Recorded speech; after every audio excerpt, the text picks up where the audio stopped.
Yo, what's up, bro? Yo,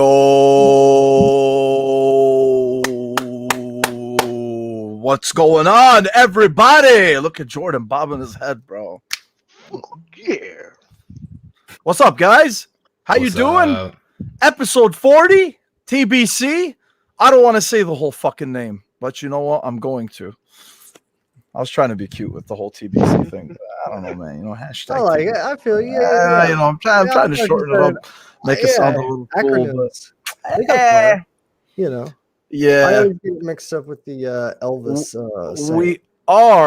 We are finally at 40, episode 40, Backlog Chronicles. We're live. Thank you guys for being with us. We were actually supposed to have Darge night. Darge was supposed to be with us, and he like literally just an hour ago he told me, man, he's like just something came up and he wasn't able to, and honestly he really wanted to. He's pretty he felt like shit about it, you know, but then my brother, my man, Jordan Albino, he stepped up to the plate. Mr. Jordan, thank you for joining us this week. Yeah. How are you, sir? I'm doing good, man. Spur of the moment, but I'm happy to hang out with you guys and just, shoot the shit. So thanks for having me. Yeah, man. Thanks for coming on, dude. I appreciate you as always. If you guys don't know, Jordan's a healthcare provider. He is he's probably the best looking gamer I've ever seen. Yeah, he is. And he was the Xbox ambassador. Which year was it, Jordan? I forgot. Oh God, 2018. 2018, man. Yo, that's some good shit, man. That's some good shit. Pleasure to have you as always, baby. Thanks for joining us. Kevin, what's up, man? What's up, man? I'm juicing up. Bro? I'm getting ready. I got the caffeine. Yeah. Not much, man. Been busy. Already fucking worked today, but hopefully nobody calls me and I don't have to just drop off the podcast and go save a life somewhere. Oh yeah. But yeah, no, busy week. I just caved today and loaded all 100 gigs of the Avengers on my Xbox. Started to play that, and I don't know why, besides the fact that I want to be a superhero and I want Mike to love me. I was this close to Mike. I was this close to opening my Xbox copy. I swear to God, man. But I was this close to buying an Xbox. I'm going to wait until you get it. Once you get it on the I'll Xbox. get it next month. All right. Hey, but FYI, I don't know if you're gonna be able to move all of your your progress over. Rookies, guys, come on. You think I give a shit about that? I understand how this game works. Nah, for real though. Yeah. But yeah, I'll probably be getting it on Xbox just to even have the stuff again. Good for you, Kevin. Yeah, I'm excited. You're more marvelous than normal. I am. I'm feeling more marvelous than normal. It's weird that it's 100 on Xbox. It is. It is the big 60. download. Yeah, it's only like 60 or 70 on PlayStation. Well, no, probably because of the extra. Remember, he's downloading the Series X version.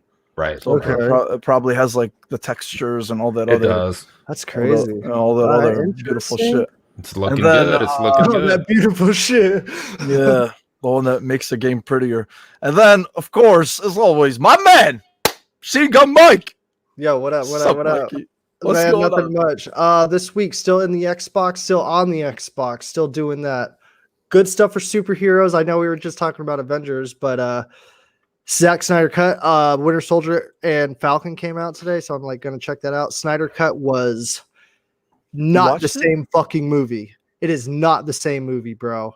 And You watched it? yeah, it took me 2 days, and like, Of course, it like took me a while to watch it, but like, it's a different vibe. It's a different feeling. Like everything about it is just like, you're just like, dude, that is crazy. Like this is something I feel like that whenever you look at media, this is one of those things where it stands out in particular because of what happened to it and how it, whatever it is. I feel like it's one of those things like Sonic, but a bigger level where it's like the fans might kind of have a little bit of control of like what happens. Like it might take a long time and it might take like a big force of like power like through the fans and like movements and stuff like that. But I think it goes down as one of those big things like Sonic in a way, where it's like, dude, the fans made a difference for that. And the difference matters. If you guys know the difference or like have seen the Justice League and like whatever about it, man, this movie is just completely different. It's great. I love it.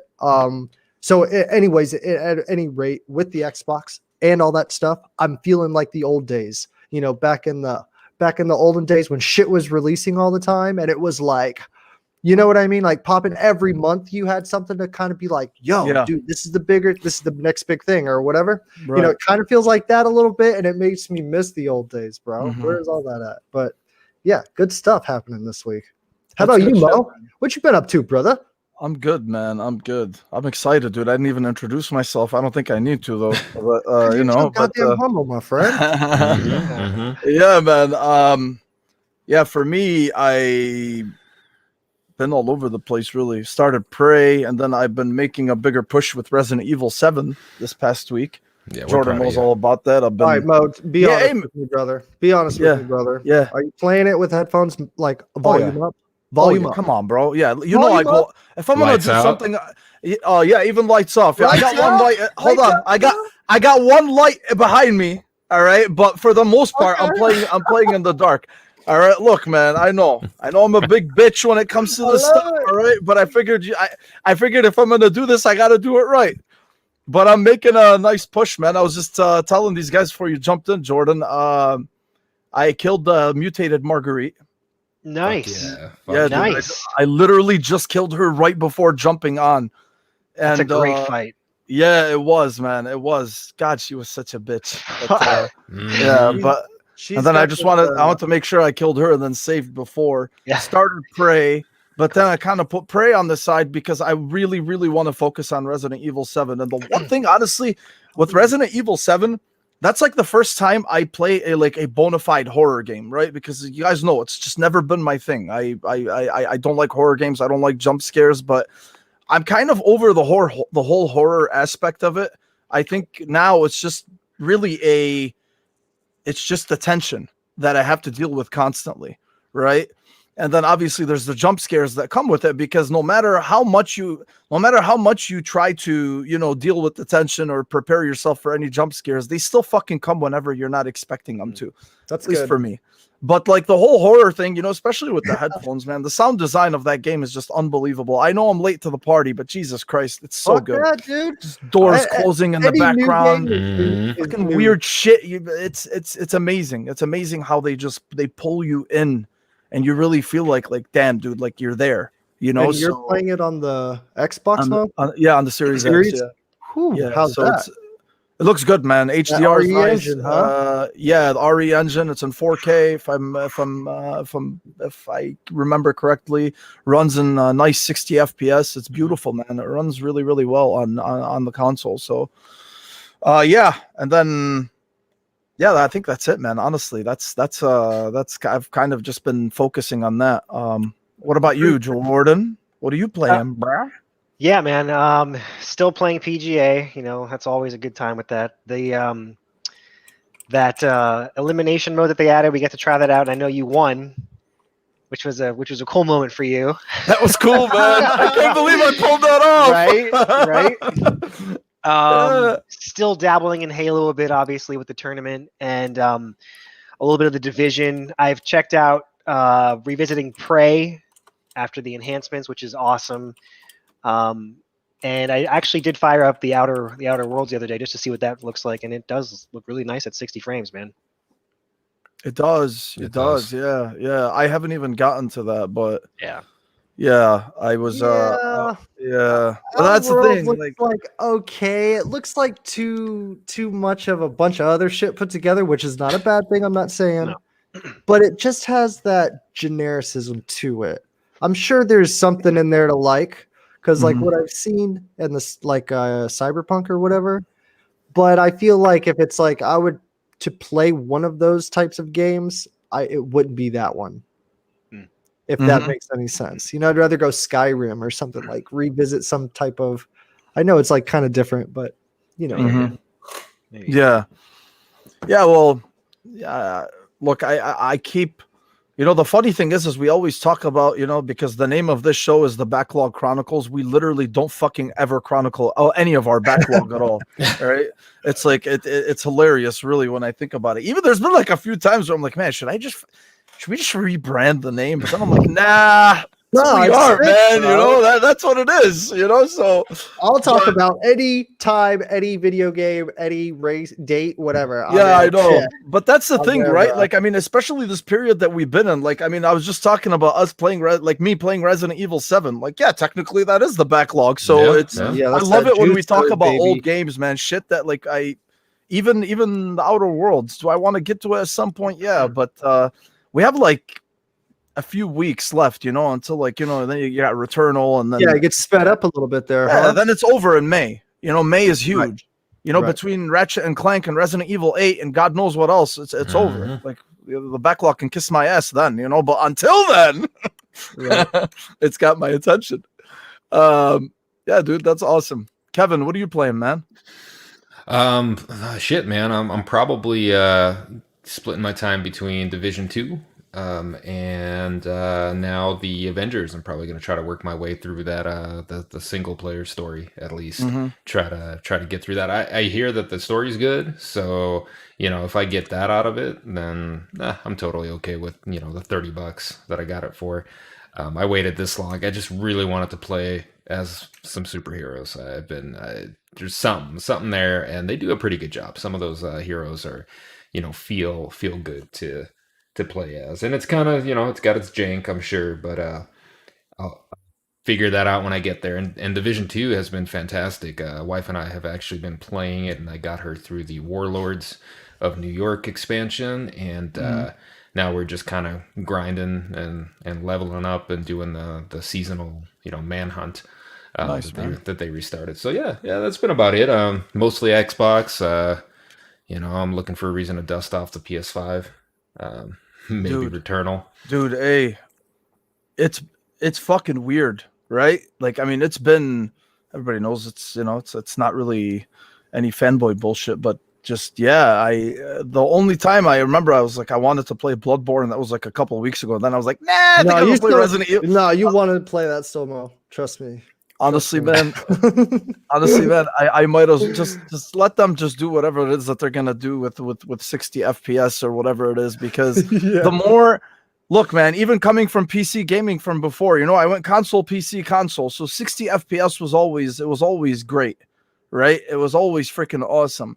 And the more we play games that are 60 FPS, especially now, we're just being so spoiled with the boost, that we've gotten and whatnot. Like, dude, it's just hard, man. It's fucking hard. And honestly, even when I go back and think about it, I loved Cyberpunk so much that I put 140 hours into 30 frames per second, just so I can have a better visual fidelity for the game. Right, I mean, but that's probably the last time that I'm gonna be doing that for a hot minute, man. You're so bougie, Bo. You're so bougie, dude. I'm telling you, like, because the more 60 frames games we play, like, it's just hard. Right, I'm checking. It's hard. So it is hard. Yeah, and with something like Bloodborne, dude, I waited all this time. I mean, I'll wait if whatever they're gonna do, whether they're gonna remake it, remaster, whatever it is. Yeah, but I'm there with you. But I'm just kind of like piggybacking off of what Kevin said, because. Yeah, man, I haven't really had I've been looking to dust it off too, but it's going to be Returnal and Ratchet and Clank. Like, I already know that. Yeah. I know once Returnal comes, I'm going to be playing that, like, without question. And I know once Ratchet and Clank comes, I'm going to be playing that. That's also no question. But that'll probably be the next times I turn it on, maybe. Mike, what are you playing, bro? Baby? What are you playing, man? Well, let's see. Let me really dial in, because it's been a lot lately. I'll tell you that, man. So I played Dishonored 2, a little bit of that. The Hawkeye thing came out like yesterday or something. I played through that. Pretty cool, whatever. Dishonored. I'm liking it, man. Like, that's a cool ass game. Let's see. Halo 1. I cannot help but to keep clicking back and forth from the graphic settings with the button, dude, because it's like, it instantly takes me back in the day, like Xbox original days. And I'm not gonna lie, dude, we had it pretty fucking good back then too, Mo. You know what I'm saying, guys? Like, holy smokes. And I mean, it's like, dude, it blows my mind, man. Like what Halo did, how did these creators, like that's what I think about primarily, is like Yeah. they sat back and they were like, let's make this shit as epic as possible. How do we do that? Even when they first show Master Chief, it's like a conversation piece with like a general or something, that it's like, go fucking wake him up, you know? And then it pans to him, and then it's like the instant choir music.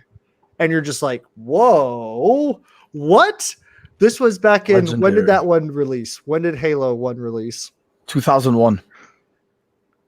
Yeah. Dude, it's Wow. like they were ahead of its time. That's when I graduated from high school, man. Yeah, You that's know when what it I'm came saying, out. dude? Like, dude, holy shit, bro. Okay. Yeah, dude. Yeah. Yeah, so that's interesting to see, because it's like when I did experience it as a young man, because I was still probably, I think I was like still maybe in 8th grade or whatever at that time. And, you know, it's like one thing, it's just a video game. Oh, first person shooter. They do the grenades good. They do the shooting good. Like, it's cool, but it's not like how I'm looking at it right now. And the way I'm looking at it right now, because they got the change settings and stuff, it is just like, we are fucking spoiled, bro. Because the alien ships, like, I don't know why it is, but when I go back to the old setting, the alien ships just look pure what you would think the inside of an alien ship would look like.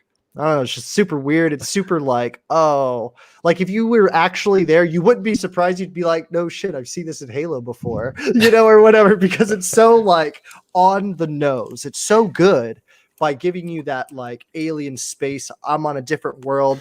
When you see the Halo ring, it's fucking amazing, you know, and it's just like it, you know, they don't make them like they used to, you know what I'm saying? They don't make them like they used to. It's kind of sad. Yeah. But holy smokes.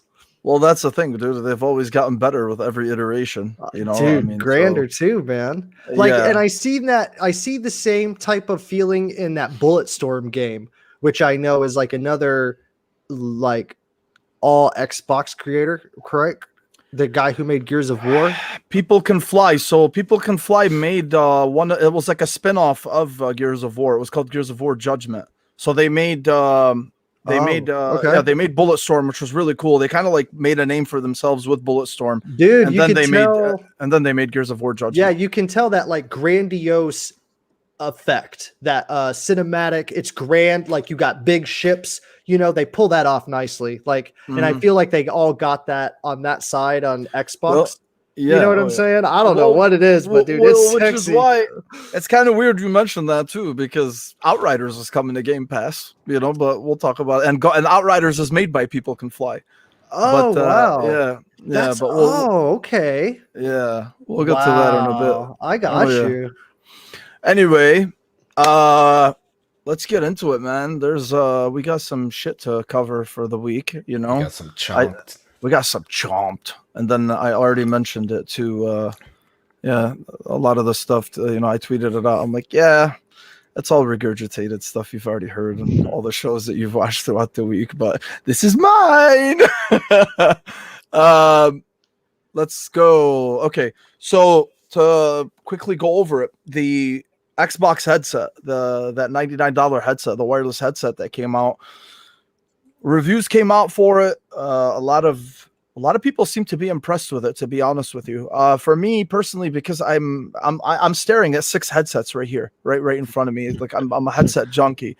So even then, you know, like I remember I bought the Sony Pulse, the 3D headset at launch, and I wasn't really too impressed with it. I thought the build quality was lacking, and it didn't have that that thump, you know, that I was looking for from a sound perspective, even with the Tempest audio engine, which is excellent in its own right, but I didn't feel like I took advantage of it properly. So when these were announced, I'm like, okay, like, I mean, yeah, I kind of like, you have to keep your expectations tempered, you know, without trying to sound like a douchebag. For a $99 headset, you do have to temper your expectations, you know? So all right, I'm like, you know what? They showed them off, and the you know, a lot of the functionality in it, you know, they talked about it from before. So I was like, hey, let me give it a shot. You know, let me try it. And dude, I fucking like them. They're great. They're excellent. Sound quality for the money that you pay is really, really good, man. I am very impressed with them. So these are them. And then obviously you have the mic right here, which just comes, you know, it's just like folds and whatever. And then there's a light at the tip, if it's muted or on. And then on the left side is your game audio versus, it's a dial, game audio versus the chat audio. On the right side is the master volume, same thing. Okay, it's just a dial. And then turn it on. And if you turn it on with this green button, the Xbox itself turns on, right? Like if you turn on the headset. And then, dude, yeah, they sound really, really good. I'm telling you, I was really stunned. I was pretty surprised. And then even Dan Rodriguez from Seasoned Gaming, he loved them, and then Dan's got like 100 headsets, I mean, if I thought I was bad, he's even worse, but he said, he's like, for the money that you pay, he's like, these are excellent, so I and also if you do get them, I would really recommend to use Miles Dampier from Windows Central. His settings are excellent. So obviously it's not crystal clear, like with like a $300 pair of headsets or something. But again, the headset, the audio quality is great. Takes good advantage of the Dolby Atmos. His settings are pretty good. His bass boost was too fucking high for me. He went to 5+. I lowered it to 3+. But yeah, man, if anybody's really, if anybody wants like a good entry headset, like a very, very good entry headset, I would definitely recommend it. Jordan, I know you were interested in the headset, man, at some point. What did you think of it, dude?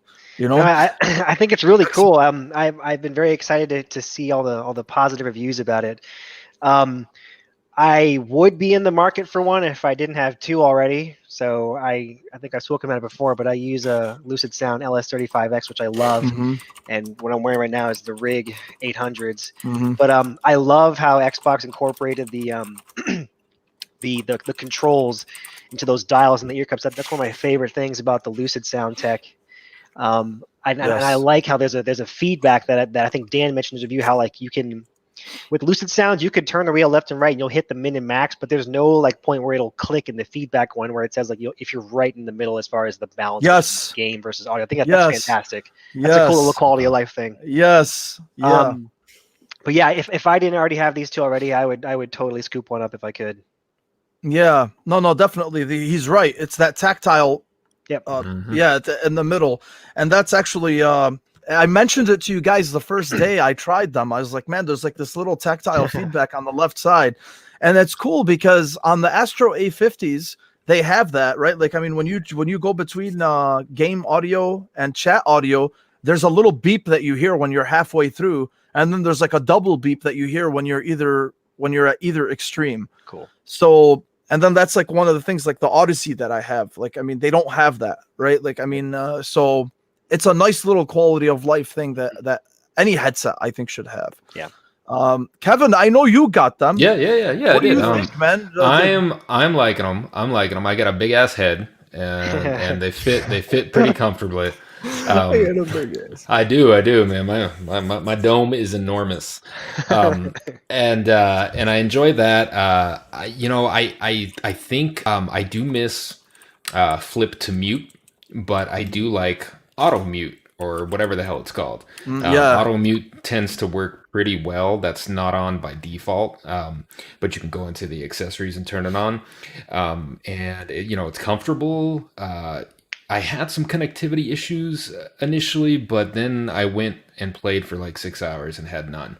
So who the fuck knows? It could have been wire. I mean, it's wireless, so shit happens. But the $99 price tag is nice, dude, because I have some Astro A20s, and I've had Turtle Beach Stealth, 600s, 700s. And I'd say the build quality is better than most headsets, or all headsets, really, at that price point. The Astro A20s sounded a little better, but they also came with a fucking dongle that was enormous. And so then you got another USB port that you're taking up. So I like that this is dongle-less.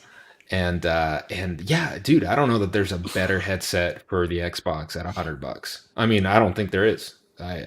I'd say this is it if you're looking for, a better than your, $20 afterglows, but you don't want to spend Astro A50 money. So yeah, and Phasma knows about them big dongles. Yeah, so The that's another cool thing too about the just connecting it straight to the console. I thought that was apparently that was like something with the older Xbox consoles. Like it's like there was just some disconnection issues with any headset that just tried to previously connect straight to the console itself. So yeah, man, that's awesome. Yeah, so I'm you're digging pretty it. much echoing what I'm saying. Yeah, Mm-hmm. Mike, man. Once you I mean, I'm I just, know, dude. I know. yeah, I I know. feel I know you. you're. I don't know about headphones, these headphones specifically, just because I don't know. Like, I don't go out of my way to buy headphones. You know what I'm saying? Mm-hmm.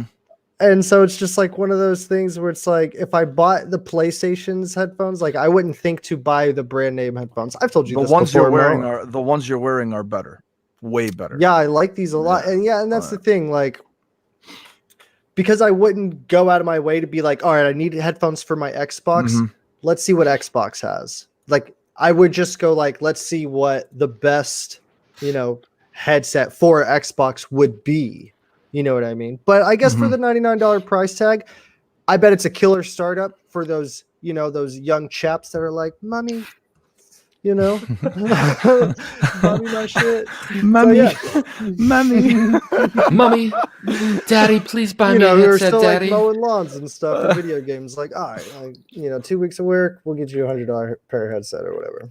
Nice, man. Yeah. So, anyway, yeah. So basically, really, if anybody's on the fence about it, for the money, you're not breaking the bank, and you're getting a pretty getting a pretty banging job with them, to be honest with you, and then they even have like right and left on the cups themselves, so you don't get where the fuck am I? Oh, look at that. Yep.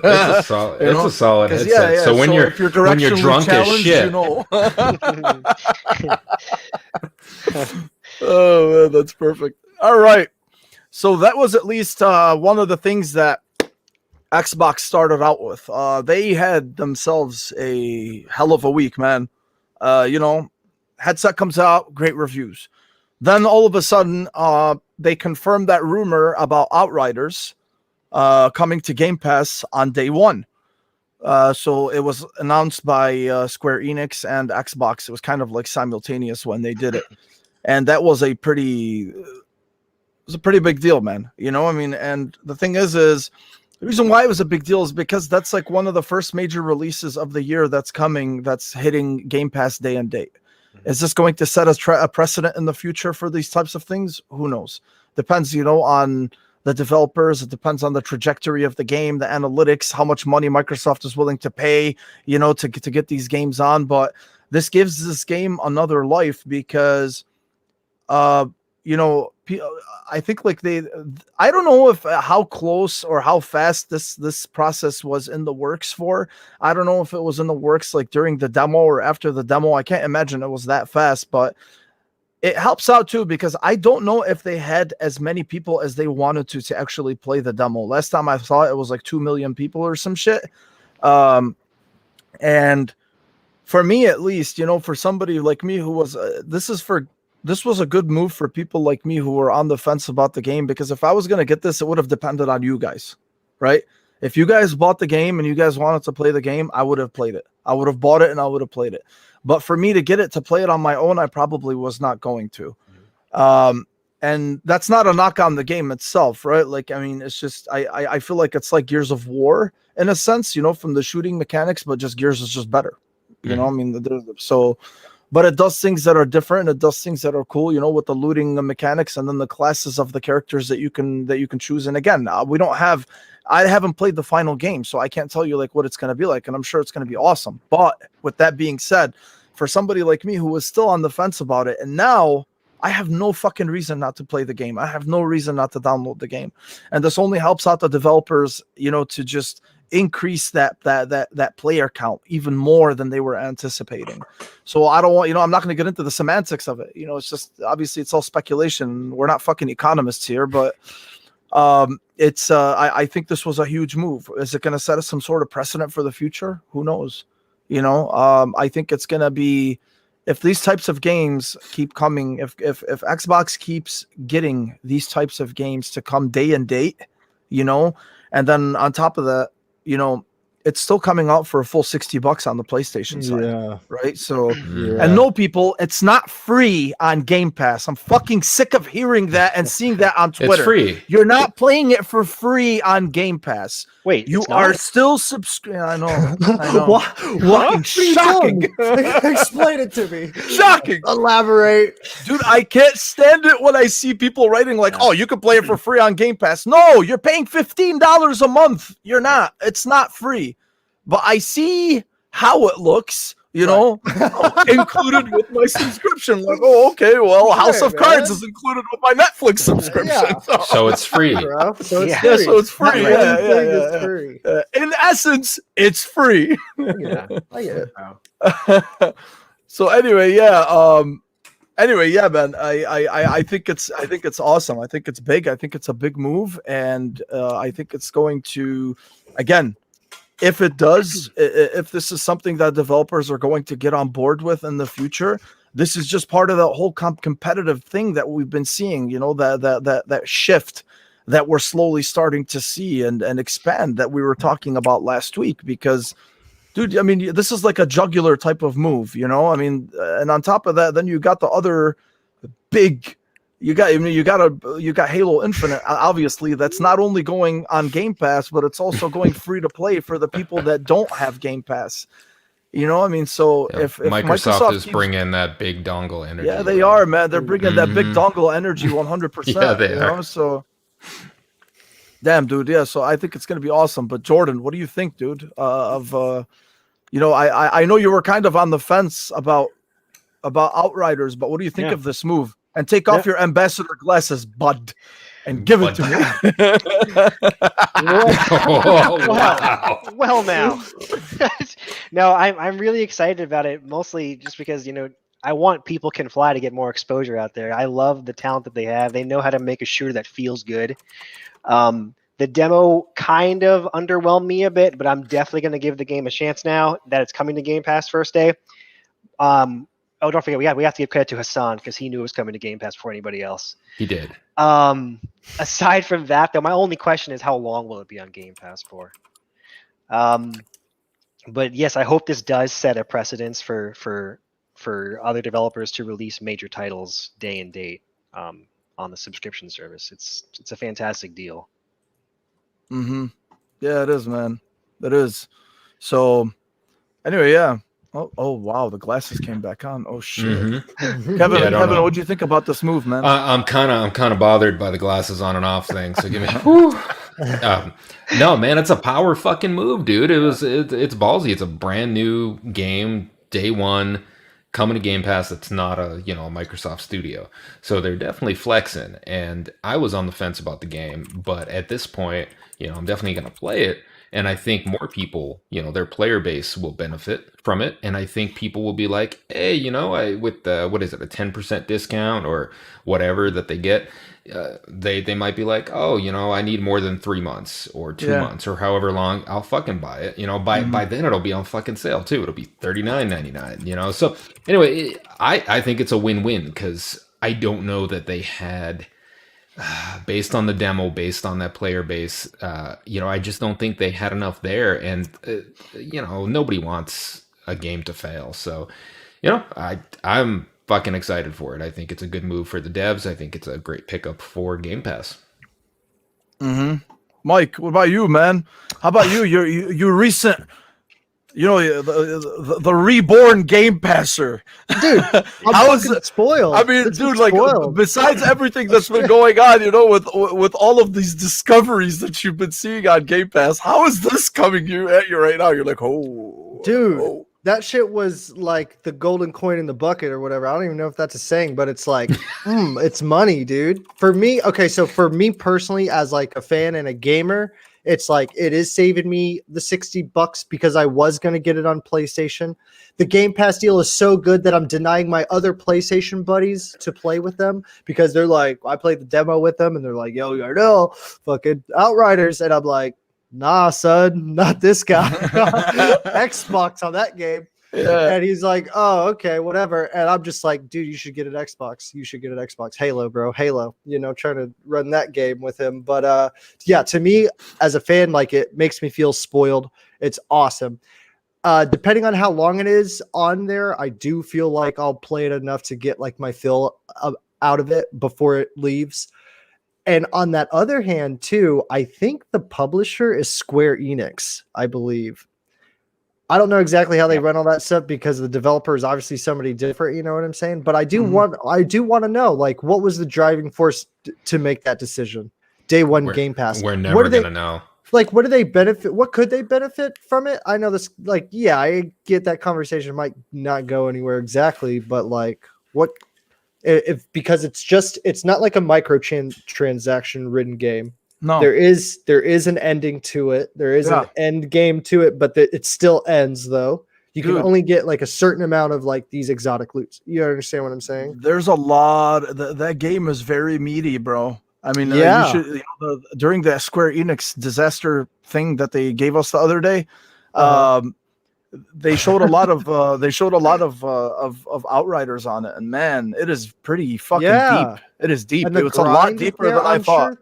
I'm sure the grind is there. This is going to be a similar type of thing that we're going to see with Gotham Knights when it releases, even though it was delayed, whatever. But it's like maybe these games that give you that grind and that end game, but they are completed. Like they finish. I mean, you know, maybe we start to see more of that, like Godfall, shit like that. But with Outriders coming to Game Pass, it makes me curious to think like why. I didn't know that those same people made Judgment either, so I thought that was cool too. It feels like chunky like that.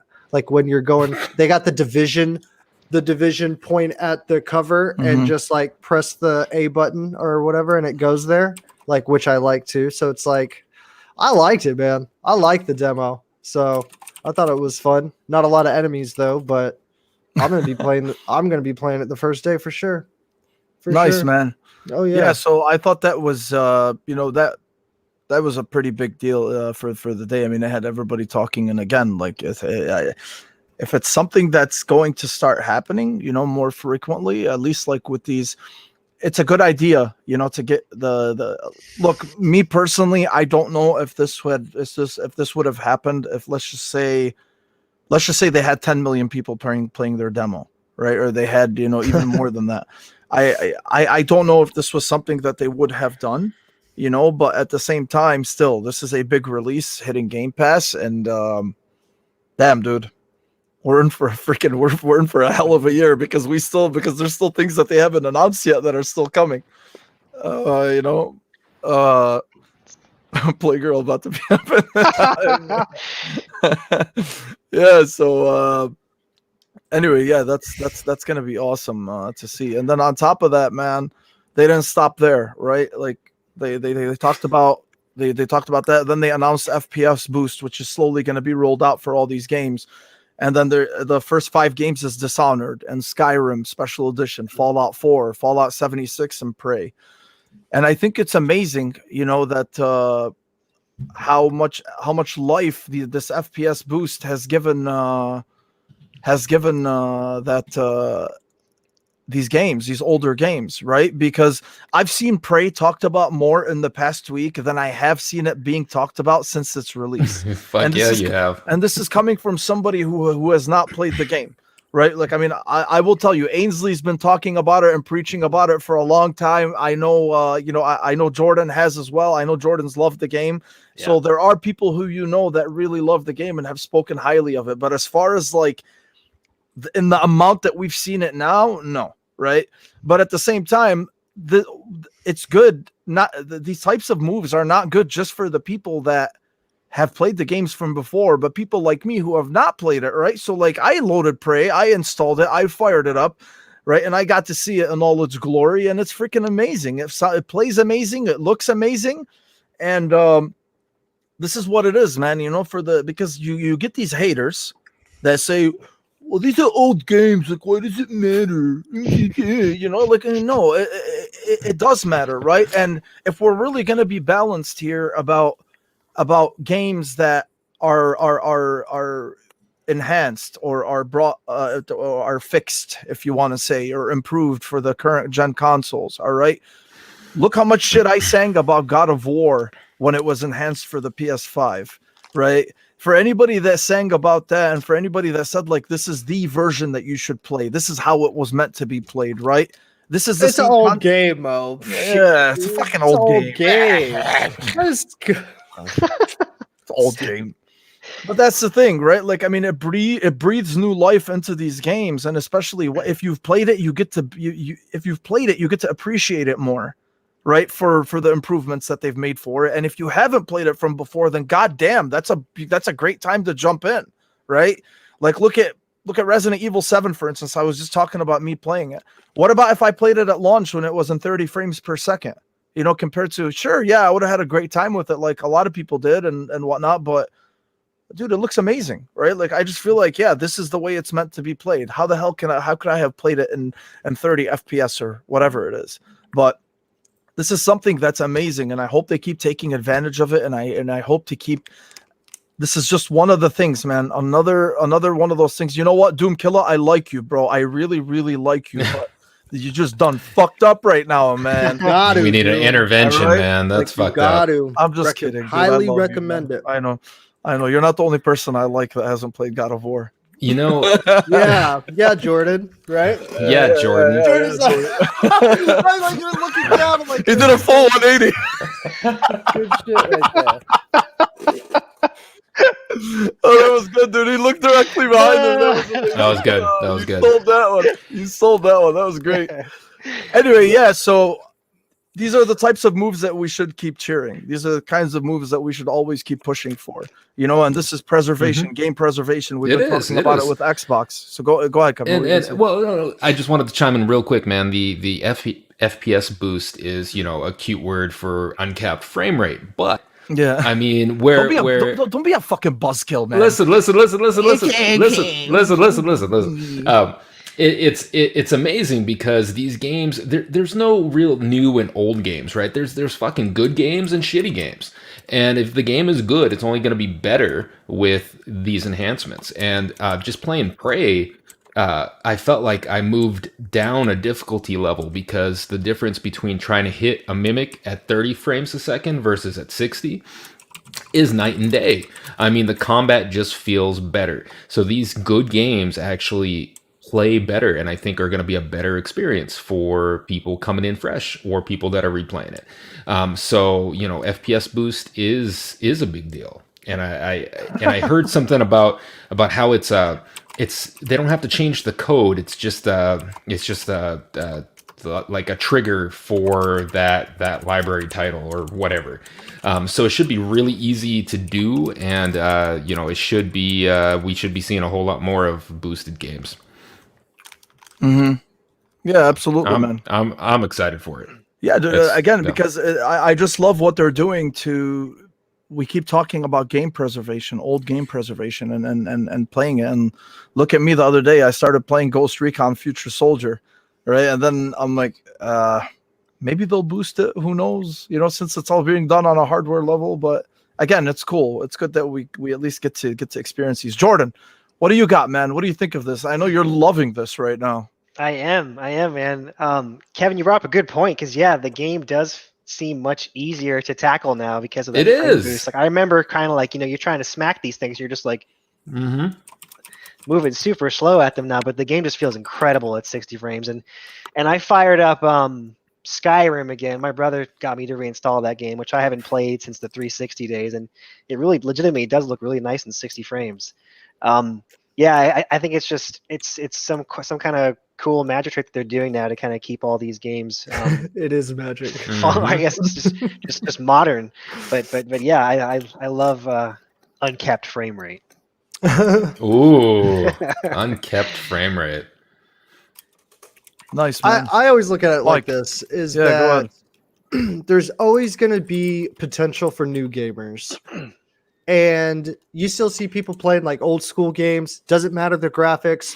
Like some of that to me personally, graphics they're not a really big deal. I'll play new old games, whatever, as long as it has that flow that I get from controller to screen. If it can give me that, man, I'll play anything, you know.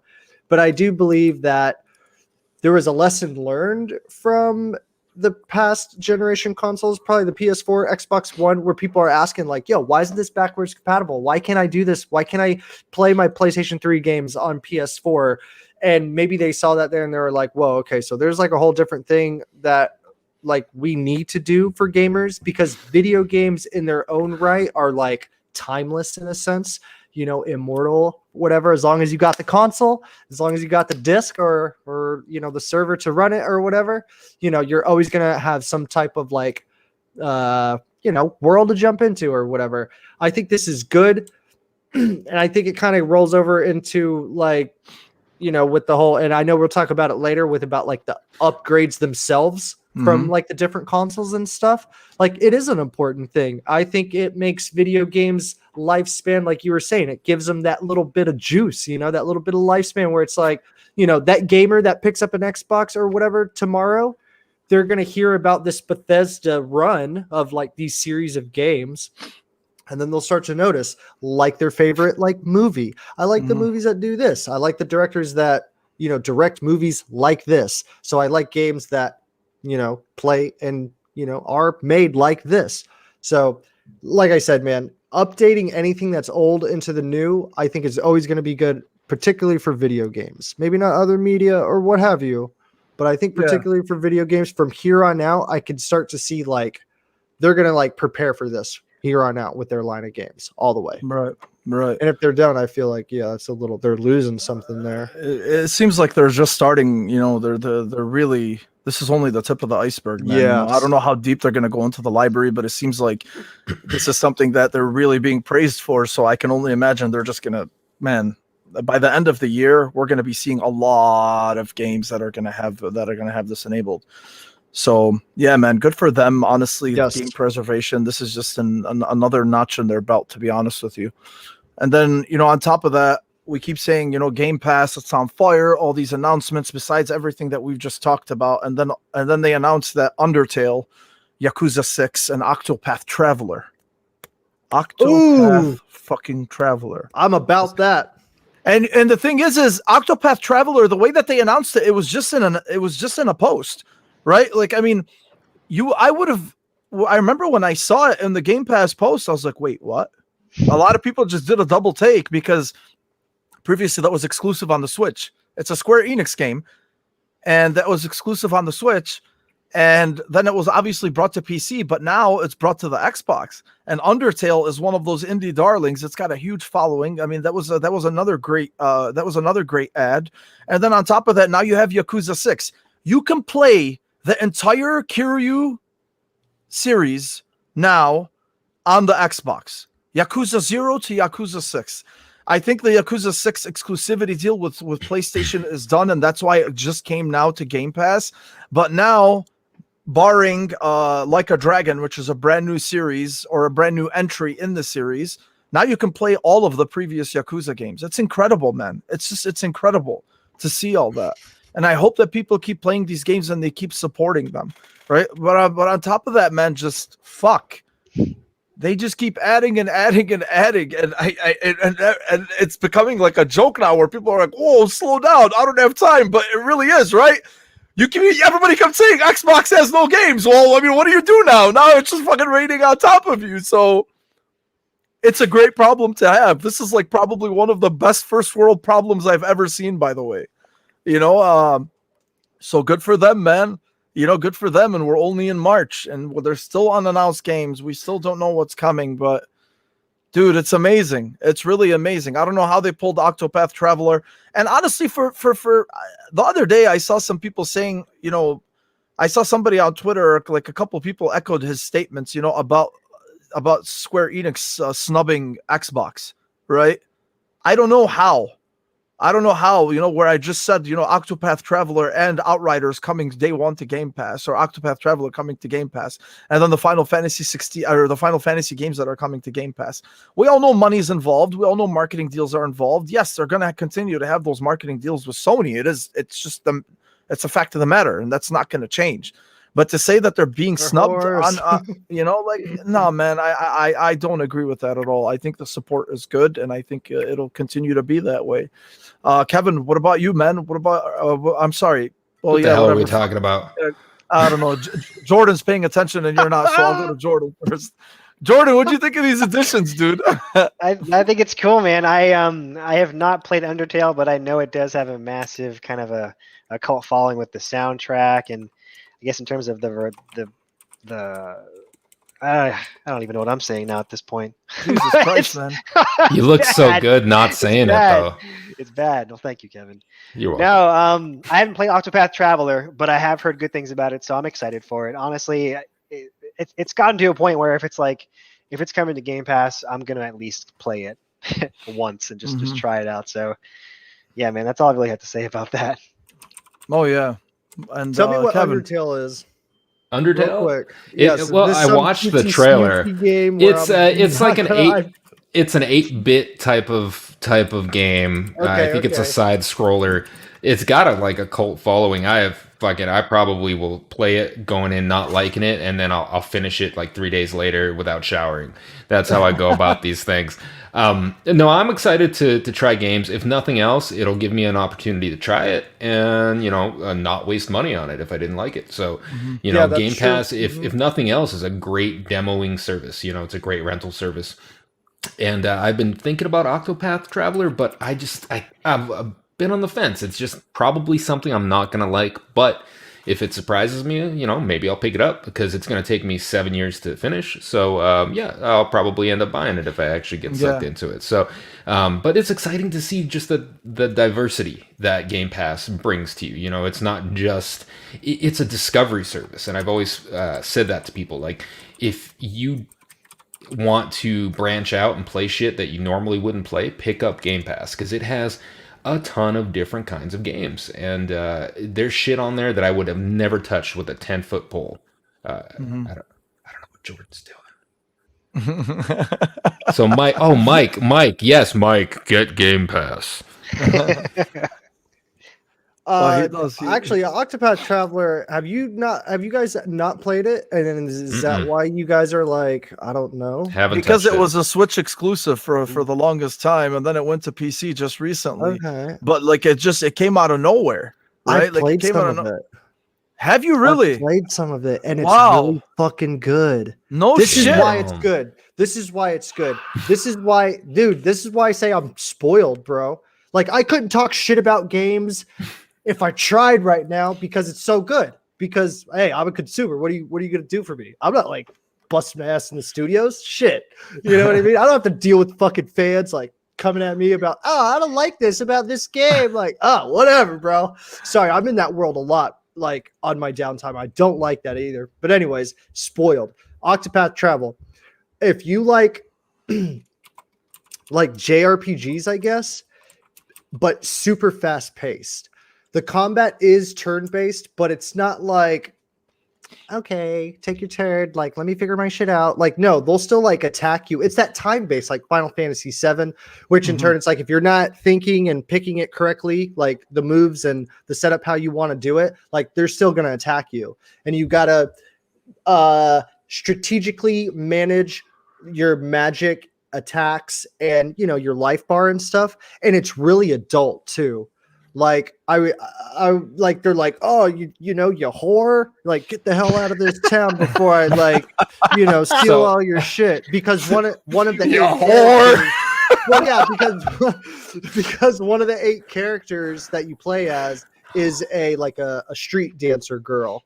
Ooh, you know what I mean? A street dancer girl. Yeah, she's like in a brothel or some shit. I don't fucking know. Nice.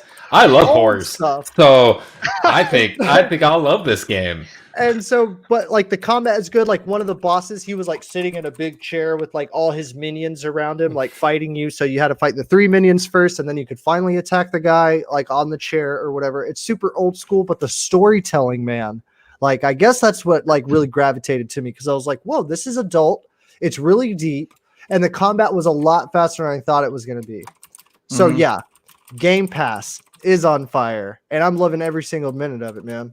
Like to me, I can't play enough, honestly. I want to play Skyrim and shit again, like all those Bethesda games. I really want to play that, but like, but they're all like chunky ass games, and so it's just like, man, dude, like I still need to play Halo 5. It's know a what I great, mean? it's a great problem. It's a Yeah, great problem. exactly. That's what I mean, dude. It's a great problem. For You know, real. Diego said something earlier. I was telling you in the fucking private chat to highlight it, but dude, like you know, when you're in the zone, you can't multitask, dude, and I don't blame you. But he actually said, you know, because Game Pass is doing so well, are we expecting it to hit like plateau at some point, you know, with all these games? And I don't expect them to. I don't, because I think they're focusing on, because of their heavy focus on it right now, to drive up the subscription base. And they have to keep coming with these types of games, right? Like, I mean, if you're going for the jugular for this generation and your bread and butter is this service and you're trying to maximize as many subscriptions as possible, I don't see this slowing down anytime soon. And I don't think this is going to be the I don't want to say the last of it. Obviously it's not, but I don't expect them to slow down at all. I expect to see a lot more, you know, a lot more you know, games of this caliber, at least, or at least more surprises for the rest of the year. At least that's what I think, you know, because they're definitely going to keep trying to bring people over, right? And the more they keep doing this, the more that it's working. You know, again, we were just talking about Outriders. Day one on Game Pass, and it's already made a stink because on your competition, supporters of your competition have to pay $60 to buy the game. So that itself is, yeah, that's one of those situations. You know, that's one of those situations we were talking about. That was honestly my argument for, are they going to bring Bethesda games or not? You know, like, yeah, look, Ains just said that it's only getting started. 2 years from now, this period will look like, oh, absolutely. It will. He's What is right. the average time a game that isn't super affiliated with Xbox? What's the average time it stays on Game Pass? Like, you know, because it rotates so often, or I don't know exactly how it works. Like, how does it work exactly? I don't know the exact. I don't know the exact amount. I'm hoping maybe somebody could tell us in the chat, but I know some games they stay on for like 3 months, 6 months. I know The Witcher 3 was on there for a while. It was on there for a long time. It was just taken off a little while ago too. I think it was on there for maybe a year, at least a year, right, guys? Or, I wonder what the benefit is from these studios. I mean, just the word of mouth, I guess, gets it out there. Here's the thing, right? The Witcher 3 was already incredibly successful by the time that it was that it came to Game Pass, right? So, and it just kept selling. You know, That's true. Yeah. And it was selling everywhere. Well, PC, Game Pass, PlayStation, it doesn't matter. Fuck, even Switch, right? I mean, even people on Switch were buying it. Yes. So, exactly. no, I mean, awesome. yeah, but that was still that was an amazing addition as well. You know, I mean, to get something like that was like when, yeah. So Asa just said it. You know, loads of variety. So really seems to be case by case, and he's right. As far as like exact timing, I don't know. Obviously, that's all contractual, but yes. Witcher 3 came off because Enhanced Edition is about to come out. That's cool. You know, another Enhanced Edition that we were talking about, Mo, that I wanted to mention earlier when we were talking about like frame boosts and stuff, Batman. I know we saw something about that, man. And man, that game, I've seen that game played on like some high-end PC, and I was just in awe because on the console, dudes, it's got so much like motion blur in the back when you like pan the camera, and it's shit. It's straight shit, and I love that game. It's only good when you're inside the buildings or whatever. But anyways, that's just another game I wanted to mention before we move on. Yeah. Yeah, no, man. Yeah, absolutely. So, yeah, I think this is just amazing, dude. It's you know, and I don't expect them to let their foot off the gas anytime soon. They know right now they're making a lot of noise. They know right now that they're starting those conversations. This is how those conversations start, you know, and you know, about what to go with. What do I do? What to go with? You know, do I do this or do I do that? So, and that's what they want at the end of the day. It's all the bait, man, and the bait is going to keep coming. And then you know, to kind of cap off the week that Xbox has had, then they announced the Idea Xbox event on March 26th. And this is really an event that's going to feature more than 100 games from indie developers. And those games are going to include, you know, games like what were they saying? It was I don't even know if Stalker 2 is even considered indie. I don't think it is, you know, even though that was mentioned in their post. But Stalker 2 is going to be there, and then obviously there's going to be games from Devolver, you know. So 100 games, man. 100 games next week. We're gonna see even more. And for me, I love indie games too. This so is that indie was, stuff, though. Yeah. yeah, this is indie stuff, but still, Okay. you know, I mean, Right, yeah, I'm tracking. there's some amazing indie games that are out there for people that, you know, that don't really play them. So this is just another thing, you know. They were kind of like, oh, hey, by the way, March 26th, we got another event coming out. You know, it's, but that's all about indie games. So yeah, they had a hell of a week. They had an incredible week, and yeah, man, indies are. I don't know what it is that they're going to show, obviously, you know, but I'm looking forward to that. I know Song of Iron. I'm expecting Song of Iron to make another appearance. Okay. You know, remember Joe? We had him on. Yeah. So Jordan, man, what'd you think of all this, dude? No, it's Fucking super information exciting. overload, baby. Yeah, right. I gotta be honest. I did not watch the that trailer for the ID event. But I'm most likely just looking forward to see. You know, I'm gonna watch it when they start announce all the titles. Like I love everything Devolver Digital puts out. So whatever they have in store, I'm sure it's gonna be freaking awesome. But yeah, I'm a fan of indie games just as much as you are, Mo. And you know, it's just I like how Xbox always kind of tries to showcase indie devs. Yes. Because they're kind of the ones that are always taking the risks and bringing us, you know, unique experiences. So more of it, please. Yes.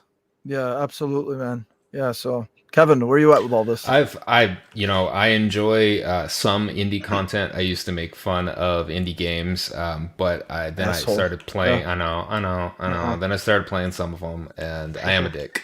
But I do enjoy some of them. So I think minimizing, you know, the risk and increasing exposure is helpful to these indie devs because they have a lot to lose when their games, you know, don't fare well. So I like that there's a stage for them and that Microsoft really pumps, you know, the indie games to everyone. And I think Game Pass is an awesome place to, you know, launch your indie game. So yeah, so I look forward to it. Not only are they showing 100 games, but they said they're debuting new trailers and gameplay for more than 25 games, including Second Extinction, which is that dinosaur fucking hunting game that you play with people, which looks amazing. Actually, it looks fun as hell. And they also said the Ascent, which looks awesome. Wild at Heart, Exo 1, an update on Stalker 2, and then there's other stuff that they're going to show. So Mike, are you an indie guy, man? Have I ever asked you that? Kind of, not really. Like kind of, sort of, not really. So not really. Yeah. So what do you think well, about I mean, I will. Like, I will, but I just find those games like not exactly hitting all the ideas that I want. Like, I like side scroller games. I like the fast combat. There's a lot of like those kind of games that really surprise me when it comes to that stuff. But to me, no, I guess, you know, but I'd be willing to, I guess I should say. What interests me most about this little ordeal is that I try to put myself in one of the 100 developers, like small time developers, and like kind of prepping for this day and being like, dudes, like we got to get that fucking bug out. You know, that is such kind of like what Kevin said, man. It's like a really good space. Like I can only imagine with those new developers, you know, because with these new developers now, those might like be a small seed that springs and grows into something big, like 15 years from now, maybe, or what have you. And then, you know, my son can play a game like, oh yeah, like I remember those like when I was young, they were a small studio, whatever. Yeah. So, you know, that's good. And it opens up the space. It opens up the space for new people, new ideas. Fresh and new ideas are always great. Except for when they're fresh and they're like shitty, which is what most indie games are to me. So whenever you said that, Kevin, I was like, dude, I know what you mean, bro. Like, I know I'm not a good person. You're a hater. You're a hater. Yeah. But I am always willing to try just about anything. That's good shit, man. Yeah, you should play some more fucking indies, Mike. I know. Well, okay. Is Shadow Complex an indie game? Yeah, it was. Yeah. Played it. It was made. It was Epic, right, Jordan? Yep. Yeah, but is that indie? So that I played it. I know I have played some indie games. I've played this one where oh man, you're like in hell and it's super hard. It's a side scroller game. From Hell, I think it's called, actually, or something like that. And it's like 8-bit. Yeah. You have a sword, dude. I've played a bunch of like because I like side-scrolling games. Mhm. You know, like Ori and the Blind Forest type of shit. You know what I mean? What's that? Dead Cells or whatever? Is that an indie game? That's an indie. Yeah, All that's right, an indie yeah, game. right. I love that kind of shit. What is Sultan Sanctuary? That's Oh, indie. that's an indie game. Yeah. I've played all those. Okay, I so like you have. that. Yeah. But I just like there's a thing about him where it's just like I'm looking for Mega Man X4, bro, and I'm not getting that a lot, and so it's like you can tell that it's like not the experience that I want, man. You know what I'm saying? I'm talking like high combat. You know, your character has the ability to do a bunch of different things. And I don't mean like, oh, my guy can shoot forward, diagonal, and up. Like, no, man. Yeah, I can look it up. Whatever. I appreciate him is all I'm saying. You know what I'm saying? Yeah. I played him. I just They haven't offer- found one that I'm just like, They offer a Dude. nice nice flavor, man. Honestly, there's a lot of different variety, and they're really, really good in between all of the AAA that is true. sensory That is overload true. that we get. So I'm looking forward to see what they show. And like Jordan mentioned earlier, Jordan, it's good to see that they actually came back to the indie developers, right? Because last generation they got away from that initially. Yeah. You know, it used to be the 360. You know, on the 360 they were all about indies. You know, and then shit, man. I remember Missplosion Man, Mr.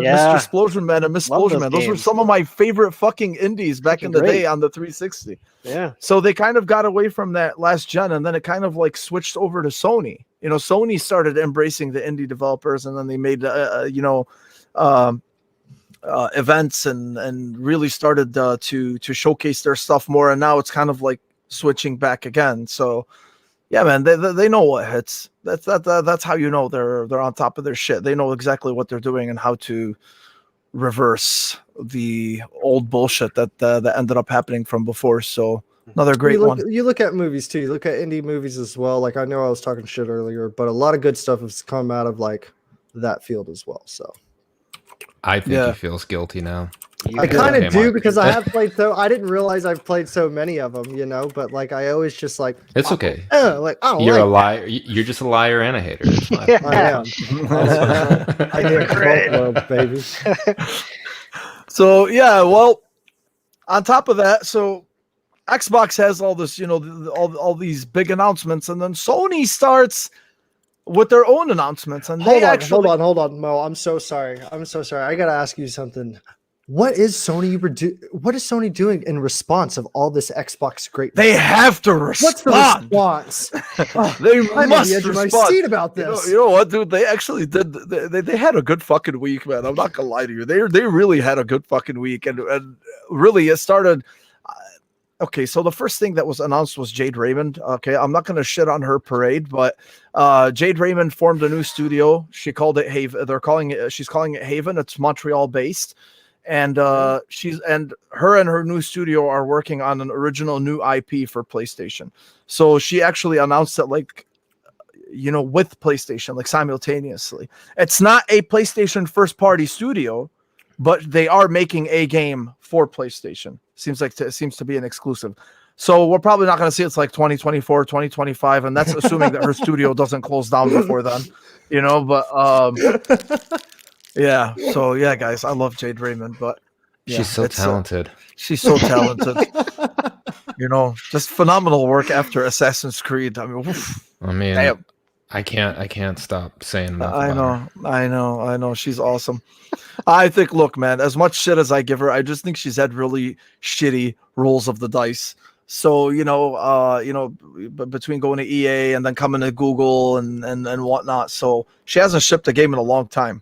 She hasn't shipped a game in a long time, but it's good to see her up. Look, whatever's going to happen, I do wish her luck with whatever it is that she does. But, this whole thing about like this obsession with bringing her over and whatever. I mean, we talked about this a couple months ago when it was first announced, or when Stadia said that they're shutting down their first party developers. We were like, well, why the fuck is everybody just suddenly in love with Jade Raymond? Like, what is she? You guys know, man, that's how this industry is. It's just like sports. It's not what have you done for me before. It's what are you doing for me now? That's why you got guys like David Jaffe and fucking Cliff Bleszinski that are just sitting down doing jack shit. Bleszinski is retired, but still, nobody's fucking calling him. Nobody's asking him to get on a project. But my whole point is just like, that's why like it's good to see that at least she still has the legs to be able to start a studio and sign a deal with Sony. So I really do wish her luck with that. But as far as like her pedigree, I think her pedigree stopped after Assassin's Creed 2. Assassin's Creed Revelations, whatever it is. So good luck to her. Okay. I'm not a hater. Good luck to her. But to address, so then the rest of it, then Sony then went into their Play at Home 2021. So they updated it. And if you guys know the Play at Home 2021, they said that throughout the year, they're going to be announcing more and more games that are free to own. So this is not tied to your PS Plus subscription or anything. These are free to own games. Really free. These are like really, really free. These are not, hey, it's free on Game Pass or hey, it's free with PS Plus. No, these are free. No subscriptions. No hands tied. PlayStation 4. That's not free.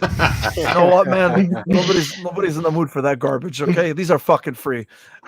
So they actually and the games that they announced are really they're fantastic. So they announced Abzu, Enter the Gungeon, which is an awesome indie title.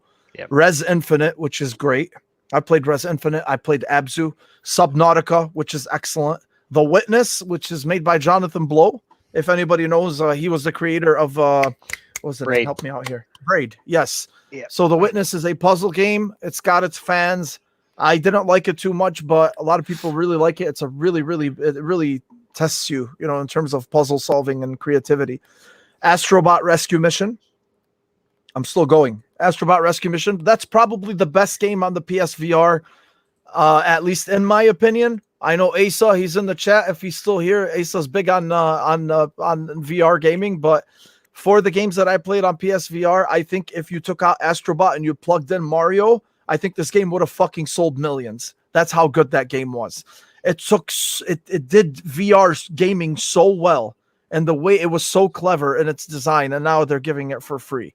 Right. And then on top of that, you got Paper Beast, which is another indie coming out, and they rounded it out with Horizon Zero Dawn. And Horizon Zero Dawn, you're not getting the base version, you're getting the full version with the DLC, right? With the story DLCs. Yeah, dude. Yeah. Yes. All 10. All 10. So if people wanted a fucking response, I mean, here it is. Response? Yeah. That's what I was just about to say. Like, yes. Yeah. Like it's, I don't feel like that's being... I don't feel like that's being talked about enough, man, because these are some fucking bangers in there. Obviously, they're not all AAA, but Jesus Christ, that's a lot of great games that they included in there. Yep. So, yeah, man, that is, they announced that, and I think this is great. And I don't believe Sony is going to make a competition to Game Pass. At least a service of their own that's going to be like Game Pass. I think what Sony is going to do, I think they're so far behind Game Pass in terms of infrastructure and just the service itself and how Xbox has provided it. They know that whatever they do now, okay, it's just going to be, if it is, let's just say it is, it's going to be in its infancy, right? It's going to be in its infancy, and you just can't compete in that space right now.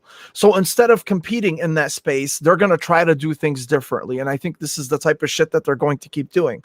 I think they're going to keep giving out games like this, and I think they're going to keep making their PS Plus games fantastic, as they've been almost every single month. See. When you compare the PS Plus games releases compared to like Gold's releases for the most part are garbage. Let's not lie to each other. You know what I mean? But compared to PS Plus has been fantastic with those. So I think from that perspective that they're going to keep pushing that. If they do make some type of Game Pass service, I'll be surprised. I mean, the PS Plus collection that they have is technically like that, because it's basically the biggest bangers on the PS4. Yeah, they're available for. Yeah, I mean, they are, and you can download them to the console and you can play them. They're not streamed. So in a sense, yeah, maybe they'll keep adding to that. Maybe that'll be something that they'll keep working on and whatever. But I don't think they're gonna make it like their bread and butter. Like for instance, like Game Pass. I think they're just gonna keep adding these games and just making it more worthwhile for people to subscribe to PS Plus, because between those and the PS Plus games that you're getting every month, and now these free fucking games that you don't even need a subscription for, this is a nice response. This is an excellent response that I don't feel like is being talked about enough. But Jordan, you're an Xbox guy, but looking at this from your perspective, what did you think honestly of this of at least these announcements that they made? Yeah, no, that's a great list of games. Like, and I know you mentioned it, but Enter the Gungeon, that's like one of my favorite indie games ever made. Like, it's a cool little roguelike game, and it's like $20, but you can sink so many hours into that game. There's just so much to do in it. But yeah, then aside from that, though, like I said, like you even mentioned Abzu, The Witness. Witness is but Horizon Zero Dawn is a great freebie to give its player base. Yeah, man, I just think it's a great value. Yeah. What about you, Kevin? Where you at with this, man? I'm fucking hyped for Paper Beast, man. Oh my god, Paper Beast! The response. Yes. Paper-Beast. Oh my god, the day has come. No. In all seriousness, the worst thing PlayStation can do is try to copy and respond. They do not need to respond. Leaders do not respond. That's a noob move. So I think what they're doing here is doing what they do best, giving people great games to play. And I think that's smart. And it kind of reminds me of I tweeted something about Intel responding to Mac and how amateurish that sounds. So the way to invoke fear is to over respond, right? They don't need that. They have that pedigree. We know games are coming. Give people more shit to play and stay on that platform and spend more money with you. And that's I think that's a smart business move. Having never gone to college, I'm gonna say take that with a grain of salt. But yeah. Mm-hmm. What about you, Mike? Where are you at with this? To me, it's pretty awesome. It's pretty crazy. The Horizon Zero Dawn thing got me kind of out of the blue. I have played Abzu, and these games are good. I like, as much as I'm on PlayStation, I didn't really know too much about this, nor was I really looking forward to it. You know what I'm saying? But there's a few games on there that, like I said, like a bunch of this stuff where it's like these freebie kind of things, like really speaks to I only got the console and I'm new to this realm, and I got the console in one game and I played enough of that game to feel good about it, but now I'm kind of ready to expand my library. And now I'm going to these freebies. All right, if I bought the PlayStation and I bought like whatever Batman with it, and it's like I got enough of that, let's try this Horizon Zero Dawn game. Yo, you know what? I like PlayStation games, or I like whatever's going on here and stuff like that. That's what it screams to me. It sets up the new customer. It gives them the little like hot cocoa and the blanket and all the shit. You know what I mean? Whenever you enter this, whatever theme park they're wanting you to be in or whatever. So I like it. I think those games are worthy. The response is ridiculous. What a response! What a response! How will Sony respond? I love how these people just think like these guys just sit around and they're like, "Oh, we gotta respond." Dude, as if like these things haven't been planned, right? It's like everything is on a fucking whim. Oh, they got Outriders. We gotta give away Horizon Zero Dawn. We have to. Oh my God, what is this? Ratchet and Clank. We have to give it away. They got sirens and shit going off, klaxons. I'm telling you, man. I swear to God, like, oh my God, respond! How are they gonna respond? Yeah, man, but I think they'll keep doing what they're doing, and it's working. And then, on top of that too, they also show details on their next gen VR, the PlayStation 5 VR. They showed so we already know that they announced that a new one is coming, but they showed the controllers. And the controllers are actually pretty fucking. I think they're pretty cool, man, and I think they're really serious this time with it even more. If the PSVR, the first iteration, was a beta, then this one we already know that it's gonna have one cord only, and then they showed the controllers, and the controllers themselves, they have adaptive triggers, haptic feedback, finger touch detection, a tracking ring for the headset, action buttons. And then the developers are receiving these prototypes soon. And I don't want to dive into VR too much, but they are nice. They look like the ones from the HTC Vive, the controllers. They kind of like wrap around your hands. Bro, and, this is some Tom Cruise Minority Report shit. Yeah. You know, they look really sleek, man. Honestly, and I think this is a much better way of doing the motion controlled stuff instead of the fucking PS Move. The PS Move were respectable, but at the same time, like, they're old, so they had to adapt, and obviously they're bringing these in. So, honestly, man, the only thing I could say, I'm still gonna get the VR unit because I am a degenerate and I do want to try it, and I like to see where they're going with it. And even if it's niche at this point, they're supporting it. So if they sold 6 million PSVR units or whatever it is to them, even though they've sold like 120, 130 million PS4 consoles, and now the PS5s are fucking selling like hotcakes too, they figure like, okay, there's definitely a market for this. They're not going by the way of the PSP or the PS Vita. They're making a pretty nice push for it. So I appreciate it, honestly. I like to see this, and even though I'm not a big VR gamer, fuck, I wish Asa was still here. I know he would have been responding in the chat about it because he's a big VR gamer. But yeah, man, this is cool. Jordan, I don't know if you're a VR gamer or not. I don't think you care about VR, but hey, just adjusting your glasses and shit. Yeah. Oh, dude, you just took off your glasses. You know how many people got pregnant in the chat right now, dude? Okay, oh my God, where's Diego? Keep calm. No, you're right. You're right. I'm not the biggest VR gamer. I've only played a handful of VR games on my buddy's Vive years ago. I think it's some cool tech, though. You're right, though. It is very niche. but God, I can't even keep a straight thought. Sorry. But yeah, I'm just gonna stop there. I can't. He feels violated. I can't. Oh God. Oh, this is amazing, dude. This is great. Oh God. You guys. Yeah. Wow. You guys. Yeah. So Go ahead, Kevin. I'll go. Go I'm ahead. excited. I'm excited. I was busy Googling fingering touch. Anyway, it sounds amazing. It's way better than the Move. They basically took the Move and just, jerry-rigged it to work with the fucking PSVR anyway. So I'm glad that they took the time to actually make a legit, controller for it. Yeah, it does look like my Oculus, Quest controllers. So no, I think this is good, man. I will probably buy this one because I think the PS5 has enough horsepower to actually, pump out some decent VR games. And hopefully my indie game, Jordan Gets Everyone Pregnant, will be released on the PS5 VR. Yes. Virtual reality pregnancy.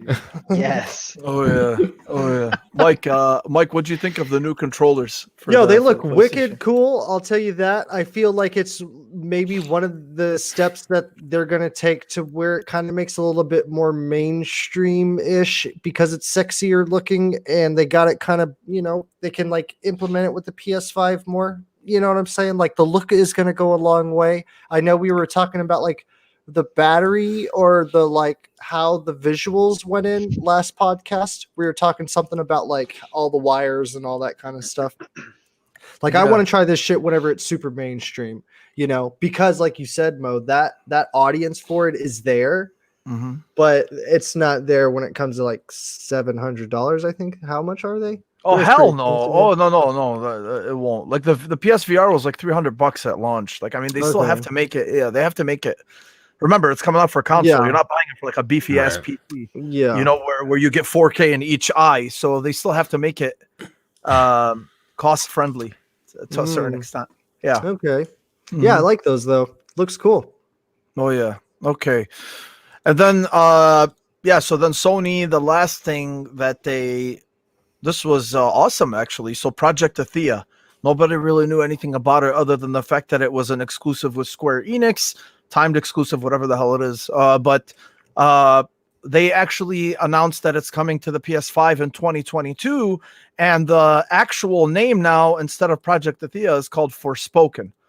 And if you looked at the gameplay, they showed like a very quick snippet of some gameplay, and I think it looks awesome. And you can tell they're not going for a Final Fantasy vibe with it, because the girl who's the protagonist, she sees a dragon and she's like, "Oh my god, is that a fucking dragon?" And I'm like, "Oh, they're going for something edgy right now. I like this, right?"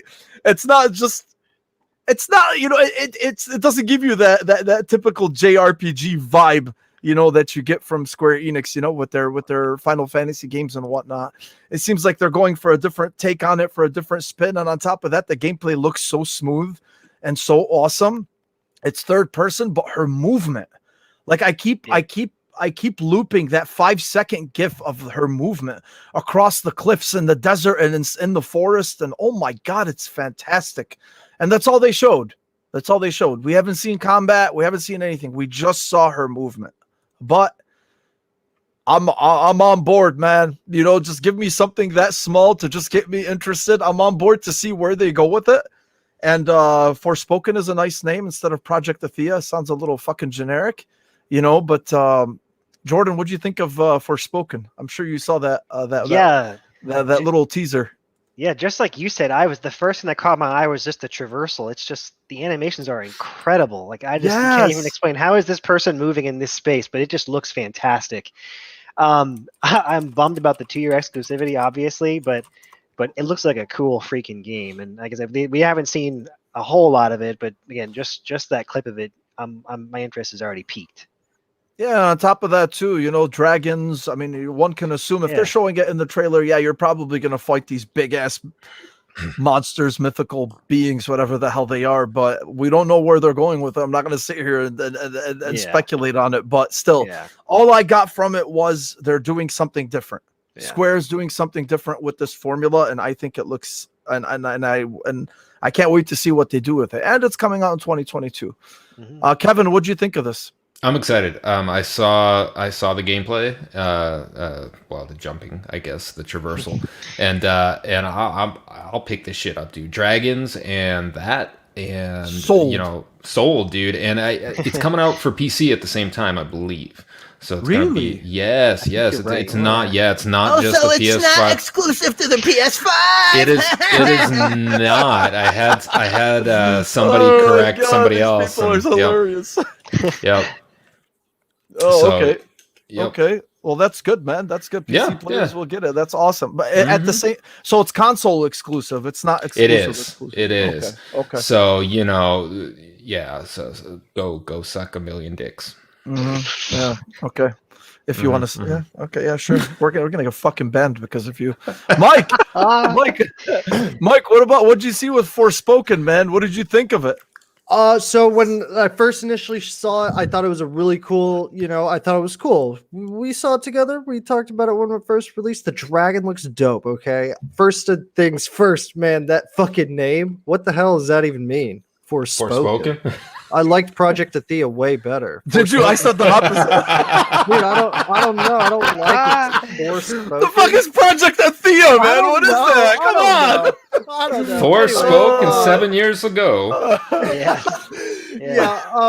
But yeah, anyways, the name, it looks cool. Now the traversal thing, when I saw the GIF, I was like a little worried because games where you can move really fast in an open world, it seems very light to me. The character doesn't have that like heaviness. Impact. Yeah, you know what I mean? And you could still pull it off and still feel heavy and speed, you could still pull it off good. But when I first saw it, I was like, that seems like she's like gliding across. What's that What's that one game where they're like shooting the arrows and you're like sliding on your fucking knees? Oh, that's that PS5 game.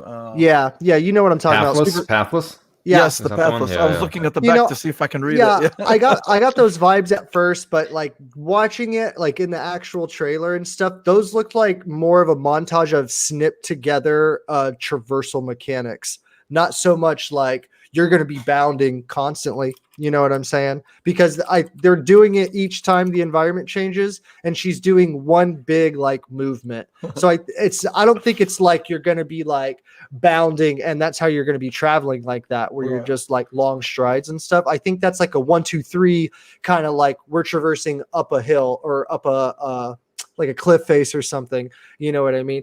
And so like looking at it more, I was like, okay, I kind of see that weight in that character. I know she has the magic with the roots and other things, it seems like, as well.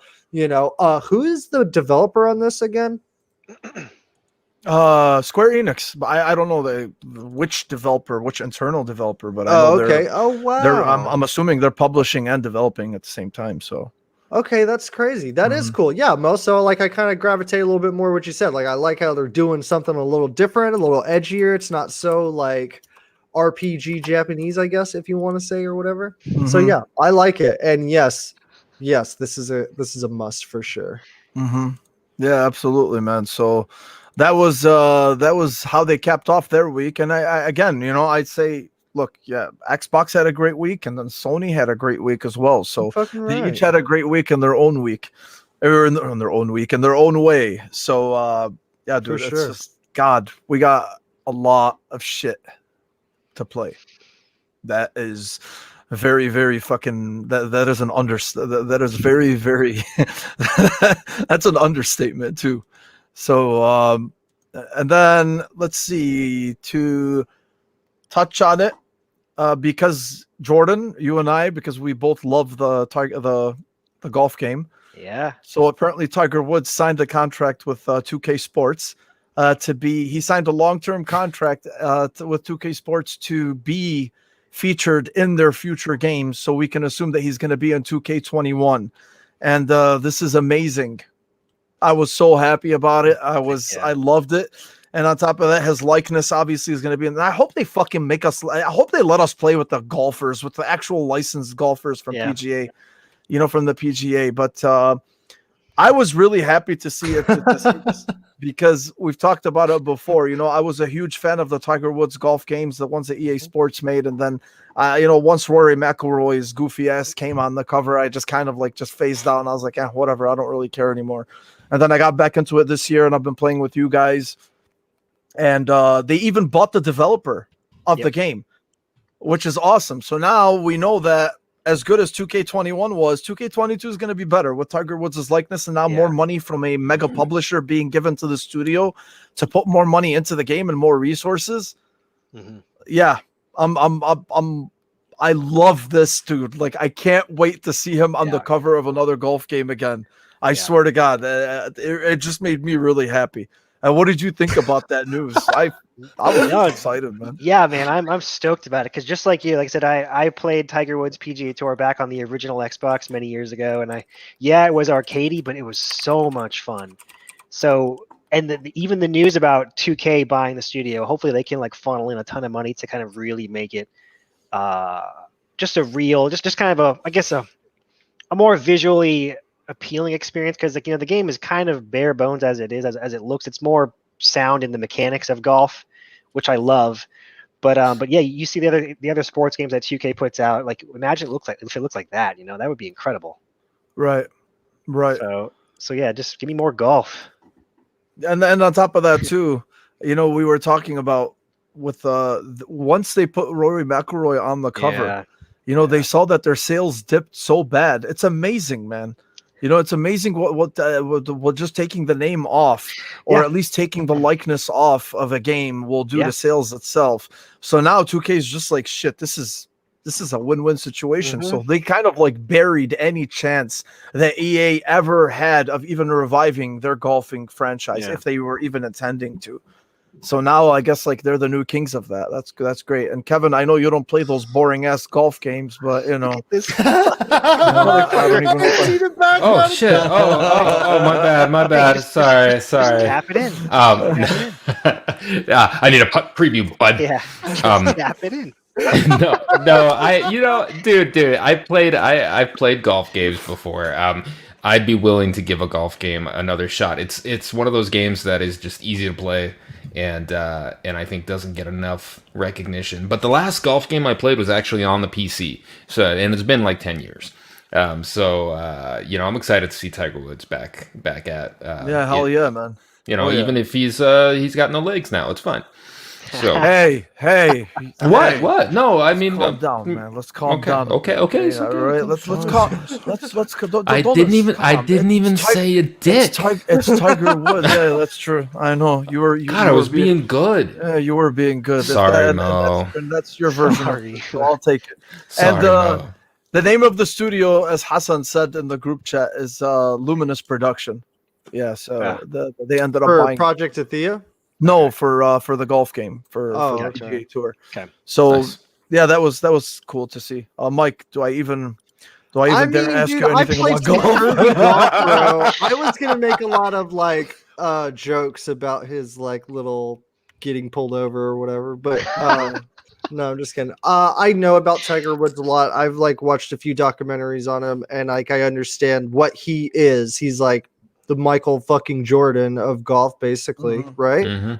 And yeah, and I appreciate that. That's funny that you said that thing about the other guy, Mo, and the sales dipping and stuff. It's like I bet sports games has like this whole other realm that they deal with whenever it comes to how they pitch certain things. You know what I mean? But yeah, Tiger Woods, dude. Tiger Woods, y'all. You know what I'm saying? Bringing it back, I like, baby. yeah, and I like So- golf games too. Like I don't really play them, but I appreciate like the mental thing that it does. Yeah. Yeah. Well, so that's well, I'm looking forward to that. Word. The other thing that happened, so everybody was kind of, over the past few months, everyone's been wondering what happened with Dying Light 2. We haven't heard anything from the developers, from Techland. Obviously, there was all these stupid rumors about Microsoft buying Techland. Techland is in trouble. They're having internal development issues, which they probably are. I'm not discrediting that, but there was just a lot of rumors flying around. So the other day, Techland put out a video with the developers kind of like addressing some of the funny rumors or some of the funny tweets that were out there, about them. And they just basically said that, look, guys, we're working on the game. We haven't shown anything yet because we are just working hard on the game. And we feel like we'll show it to you when it's ready, which I respect. And they said that there's actually going to be they're going to show it soon. They're going to show it at an event. Sweet. Apparently they're going to have like a reveal for it that's coming up. So some people took it as as like a hype piece for an announcement, whereas, because they were just like, well, why are you letting us know that you're still working on the game and you're just giving us like a small tease? Why not just blow it all out and say, hey, we've been working on this for over a year now, and this is what we have to show, So I see both points, but I mean, I'm of the mindset from with that approach. It's just like, okay, they wanted to have a little bit of fun with it. They wanted to let you know that like, hey, we're still serious about it. This game is heading towards the goal that we want. And I think everybody's fucking shook from CD Projekt Red in the way that they handled Cyberpunk. And I think everybody from now on, any major AAA game that people have high expectations for, this is what we're going to expect from now on. I think that we're going to expect very, very little updates in between. Okay, like I'm talking like Sony-like updates, like where it's just like, hey, we're going to show you it when we're fucking ready to show you it. Not developer diaries or any of that bullshit. And I think that's what's going to happen now because if you're going to release your game in an unfinished state, especially in this day and age where the fucking wrath of hell will get rained down on you as we've seen. So I think this is a good approach. And for them, it's just, they're just coming out to let us know, hey, we're still here. We exist. We're working on the game. It's not canceled. Could they have done it all? Sure, that's fine. But maybe it is to build up hype too. Maybe it is also to build up hype for the eventual reveal that they're going to show soon. I'm okay with that, man. It's just, I'm not okay with building up hype because as we've seen and as we've talked about it before, building up too much hype nowadays, it ends up fucking backfiring, So you can be hyped for something, of course, I mean, everyone has every right to be, but I think with the recent developments that we've had over the past couple of years, whether it's Anthem, Fallout 76, Cyberpunk, whatever it is, I think people just need to be more trepidatious, when they're, hell yeah, bro. Let me Google that. Yeah, I'm not going to put that whole fucking, I have to utilize that medical Some big words. somehow. Yeah. We have to utilize it somehow. But Jordan, what did you think of the reveal, or at least like of them coming out? Did you think it was pointless or Trepidatious. ooh? TRE. Wow. No, for real. I thought it was kind of cool. Like you're right. They were having fun with that. That was kind of a cute idea to them to read off all these like angry tweets about where the hell's my game. And I think also it's probably they kind of recognize everyone got like almost nauseous when they saw that big block of yellow text. Like, oh fuck, what is this Cyberpunk update going to say now? Because every developer now, you have this big tweet with a post that says, like just like Gotham Knights, we're gonna get delayed. But it's cool. They let you know. You saw a face. You see them all talking. You know they're working on their project and they're passionate about it, and they're gonna make it happen. And I'm super excited about Dying Light too. I just want that game to come out as much as the next guy does. So, yeah. Yeah. Quick correction. I'm sorry. So Luminous Production was actually the developer of Project Athea, Mike. It's not the Forspoken, Mo. I'm sorry, I was Forspoken. gonna Well, you say- said you don't like Forspoken, so Yeah, I said yeah. Project I was Athea. just- God damn it! I'm going to your boat, bro. I'm just trying, I'm going over there. I'm with you now. That's what it was. My bad, Hassan. Thanks for the heads up, baby. I appreciate you. Anyway, yeah. So you were on board, Jordan. You liked it basically. Totally. You I thought it was cool. It was fun. Yeah. And they confirmed the game's coming out in 2021. Yeah, exactly. Nice. Exactly. Yeah, that's cool. Exactly. So that was nice too. Yes. What'd you think, Kevin? What did you? I'm think excited, man. Day one for me. I'm a fan. I played Dying Light on the tremendously disappointing Xbox One originally. It was a fucking screen tear, 25 FPS. I don't know what the Xbox One is. I kind of just like garbage game at the time, but I know. And I finished it, so that says something. Yeah. And then I was a huge Dead Island fan too, so I played most of those. I think I missed one of the offshoot DLCs. But I think Techland's like a pretty solid dev, and I hope that they make it through, and I hope they get good sales. And I will be picking up maybe even whatever collector's edition will come out. And I don't pick up too many of those, but I love me some zombies. They showed one, man. There was one that leaked a couple months ago. It's fucking nice. Okay, it's nice. All right. I don't know if it should be coming stateside. I'm excited for this game, and the reason why is because I jumped into Dying Light late, and I jumped into Dying Light because of Mike. So we started Dying Light right after the COVID outbreak when I moved out. Perfect time. Yeah, when I had moved out away from my family and I was working and whatnot. And at that time, him and I started Dying Light together, and we were planning the podcast. Right, like we were just like fucking playing the game, and we were planning the podcast as it was. So for me, like honestly, like that kind of like, Mike, I love you, man. Yeah, but I love you, bro. I fucking love you too, bro. So yeah. So for me, like that itself, just that experience itself, really just made me excited to see, to see this and to see the part 2 coming out. So yeah, man, that's awesome. Mike, what do you think, dude? Dude, I'm in love with Dying Light, the game. It was one of my first PlayStation 4 games that I like really picked up, and it was a scary game that I wasn't, but I like persevered. And man, that game is just so good. To me, that game is one of the games where it was like, man, they made some really good stuff in the beginning of that cycle, or, for the PlayStation 4. You had the multiplayer campaign. You had a versus multiplayer, where you like went against your buddies and other zombies or whatever. They had a nighttime, daytime cycle. Like there's a lot of stuff to this game that was just, the idea sounds basic, but they executed it, with shooting stars, man. And like when you hit a zombie and he slow-mos, boo! Like I specifically remember like hearing Mo be like, "Oh, the slow-mo!" Like hell yeah, dude, it's so cool. And like it has all the gore that I want. So they announced it. It's gonna be released this year. They also announced that they're gonna have like factions in the game. So, so I want to say like almost think Division 2, like in that extent. So they said that the campaign was going to be 15 to 20 hours. The first time you play through it, you might see about half of the game. And then there's like all bunch of like, I guess the open world, the side stuff, the multiplayer stuff or whatever.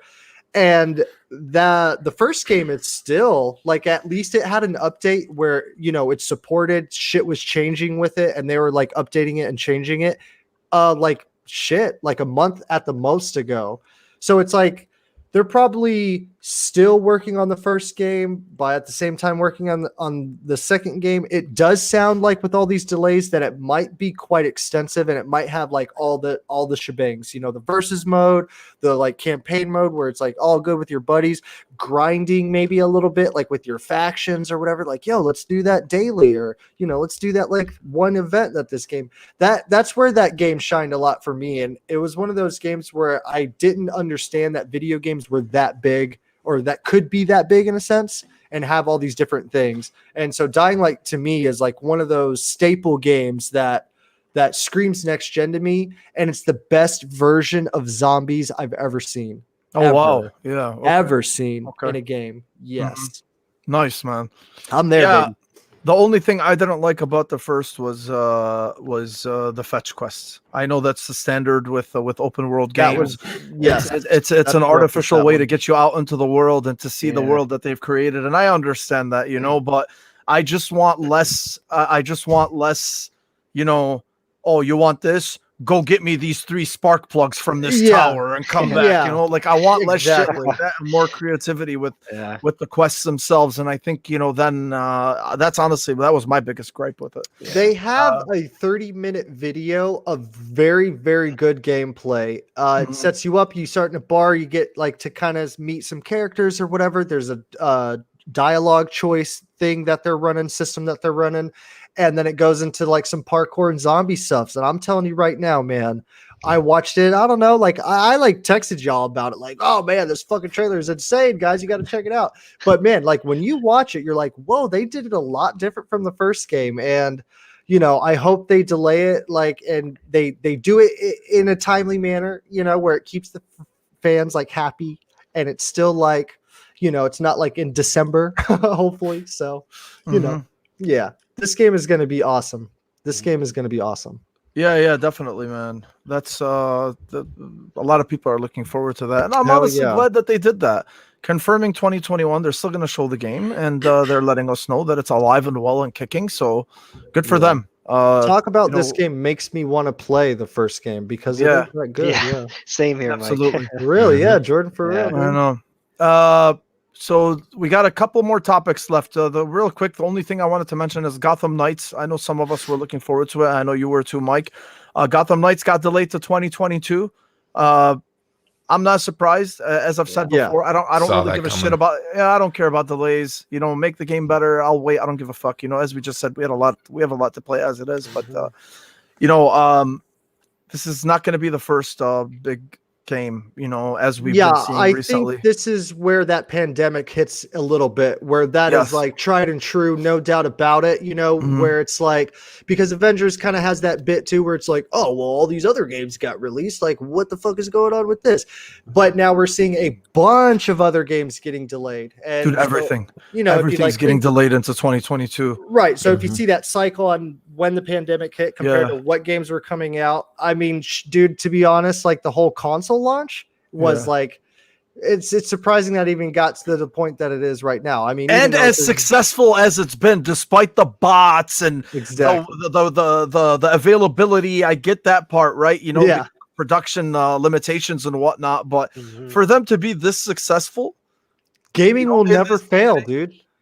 Many people are doing it so much, like there's so much in the mix, man. It's like burning all the time. It's always going to be burning. It's great. It's like Dark Souls.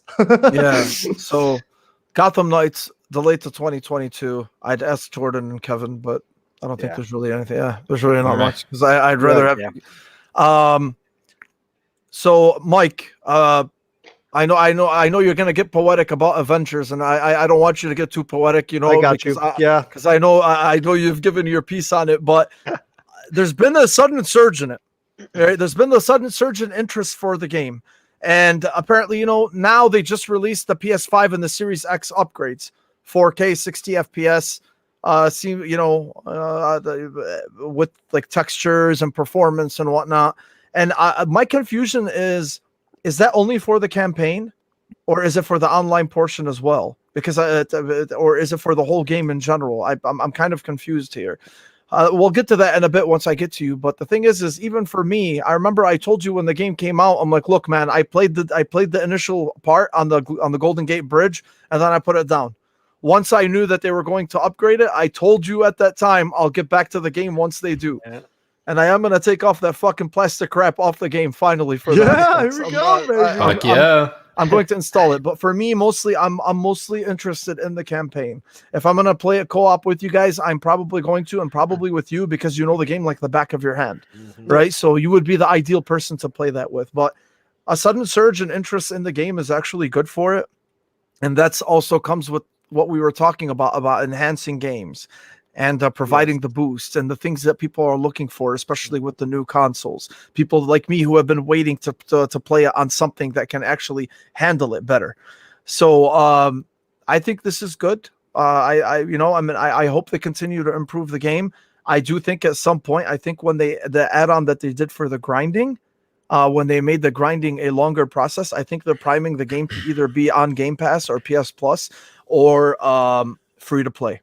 That's still my opinion. Even though the prices themselves, you still won't get that game under $25, which is amazing. Because even though the game has gotten shit on, and even though that, we know Square Enix lost a lot of money on the game, they continue to work on it. And if they continue to work on it, that means the Avengers name itself is still selling this game, right? At least that's my take. I think if a game just absolutely shat the bed and it was completely fucking useless, there's no way they'd be putting this much effort into new characters and new environments and all these enhancements and whatever. Like, they're definitely not going the way of Anthem. So this is awesome. This is great. I'm gonna get into it. And Mike, you're a fucking OG for being probably the only person that has stuck with the game since day one. Maybe Doomkiller as well in here. If he's still in here, but. Yeah, man, this is awesome. But Jordan, what did you think of this? Does this have you interested at all in playing the game now? No, it does. Honestly, the enhancements coming out, I was waiting for it before I even wanted to get into it, because I knew from the get-go I wasn't going to get it right off the bat. And just like you mentioned earlier, I kind of had a sneaking suspicion that it would probably come to Game Pass at some point. So I'm kind of banking on that still happening.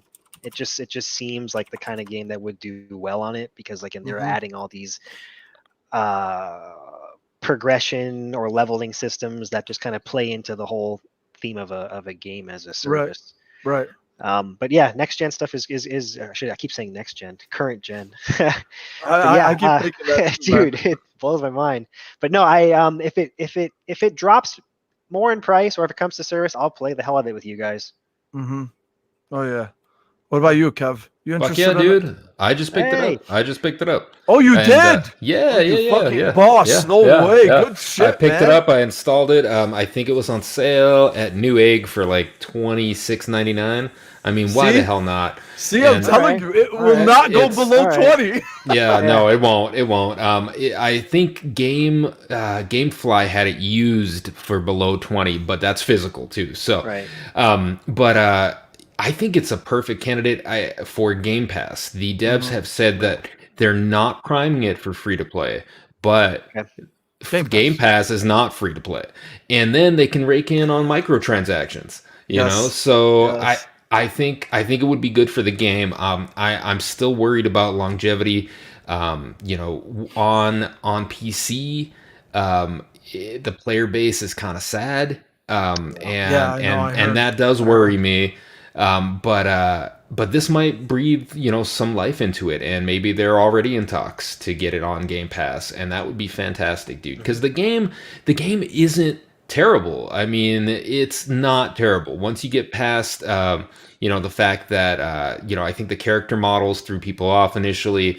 But I played through the very first part of that single player campaign, and it was fucking good. It was good. The story was good. Cool. And the characters were relatable, and they sound like they should.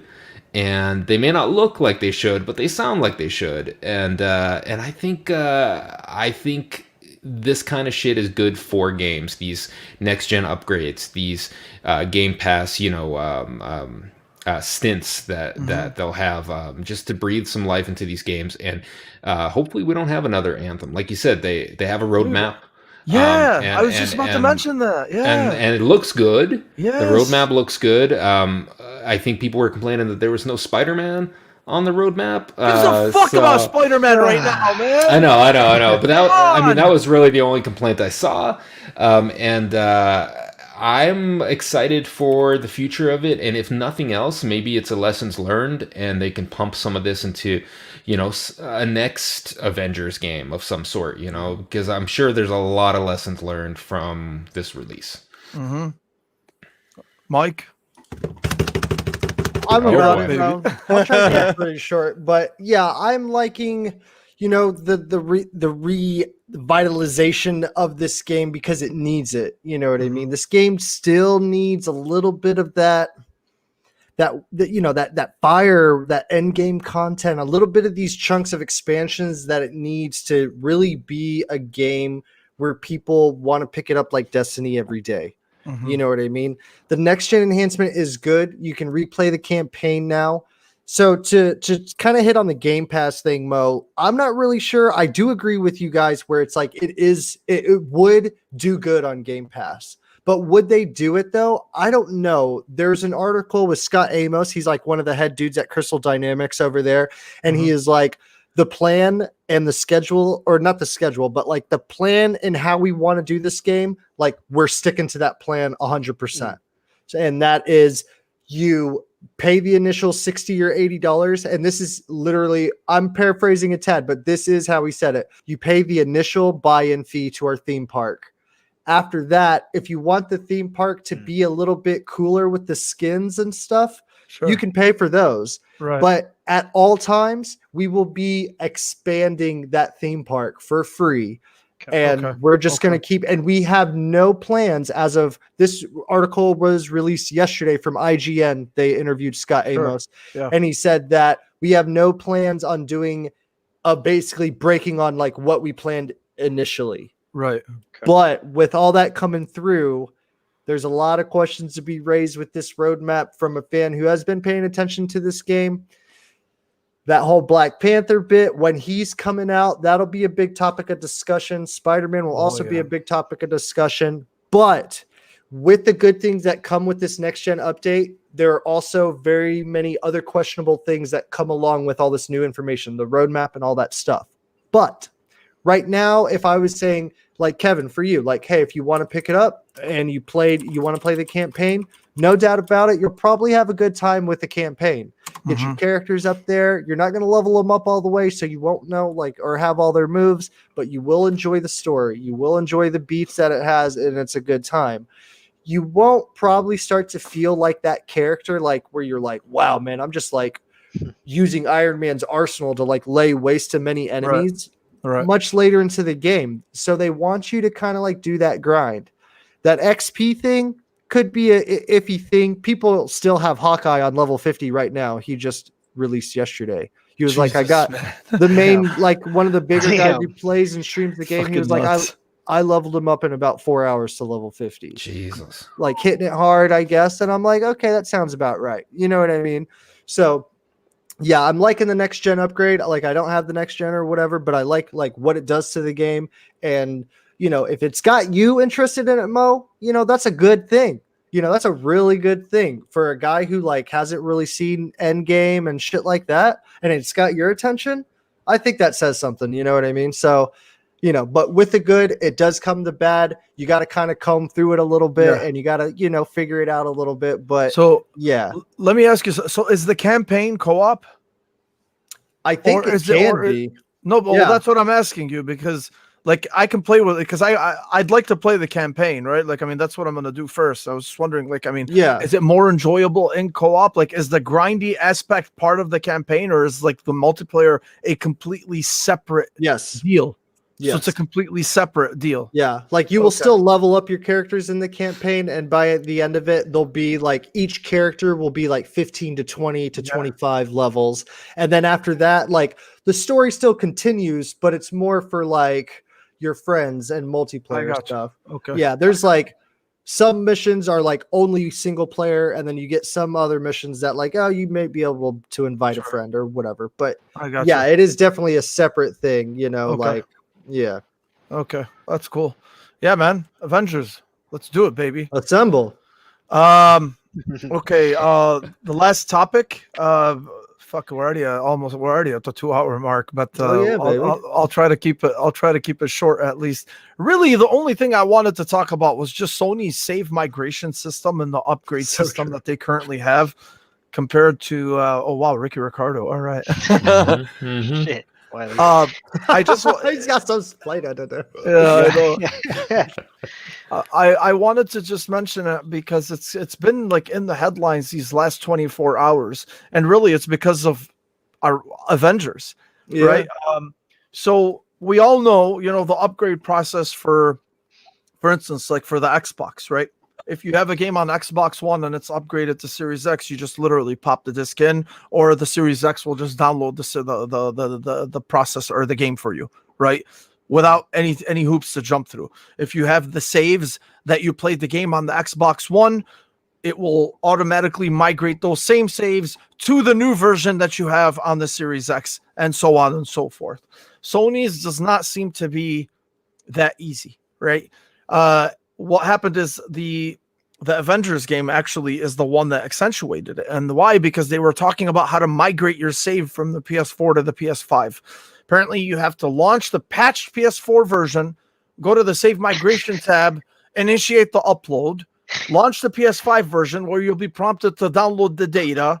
If you have, you know, I mean, so you basically have to just go through some more hoops in order to do this. And for me, I think this is, unless they do something to make this a little bit easier, or at least for the people that want their saves migrated or the upgrade process a little bit easier, this is going to keep being a sticking point. Yeah, because we've seen it before with other games as well. Look at Spider-Man. What happened, man? If people didn't make a stink about, you know, when the Spider-Man remastered version came out with Miles Morales, initially they said that your save is not going to transfer. I think if people didn't make a stink about it, they would not have been able to do it. And even then, that still was not an easy process to do, right? In order to get it. You can get it, but it still was not as seamless as just like, oh, hey, here's remastered of the same game, but I have the, what's it called? So my whole thing is it's being accentuated further because of how easy it is, how easy their competition has made it. Right? I think if Xbox did not have this, let's just say in an alternate universe, the Xbox did not have this ease of upgrades with their saves and with the new versions of the games themselves, I don't think this would have been that big of a deal. It would have still been annoying, but not that big of a deal. But now when your competition comes out and makes it so fucking easy as to just download or to just install, and the console itself will do it for you, that itself becomes annoying because that's a quality of life issue that you don't want, right? Like, despite even your most hardcore fans or backers of your console itself, I don't think they can even deny something like this. Can they downplay it? Yeah, sure, right? But at some point, it's going to bite you in the ass. And at some point, you do have to face reality and be like, why the fuck isn't this as easy as it should be? Yeah. You know, like it just should be an easy process, and it's definitely not. So I hope they end up fixing this at some point. You know, that's all really I wanted to say about it, because it is really fucking annoying. You know, especially like games that, you know, what about like for God of War, for instance, if I wanted to replay it? I don't think that'll be a problem, right? If my save downloaded from the cloud. Yeah, because it's not technically a PS5 version. It's an enhanced version for the PS5, but it's not a completely separate version like the Avengers or whatever it is. So the whole fact that we got to question it is that's the problem. Why does this need to be questioned? Why do I have this as a bullet point to talk about it? It should not be. You know, that's really my thing about it. So Kevin, I know you mentioned something about it yesterday. I'll get to you, Jordan. Xbox guy. Yeah. You're living on fucking cloud 9 right now. I Right? can only imagine how shitty, or I can only imagine how foreign this must be to somebody like Right, you. But right. I mean, what do you think of this, dude? Like, this shouldn't be a topic of conversation. It really shouldn't. No, it shouldn't. The save migration system, it's a disaster. Yeah. That's what I'm going to say.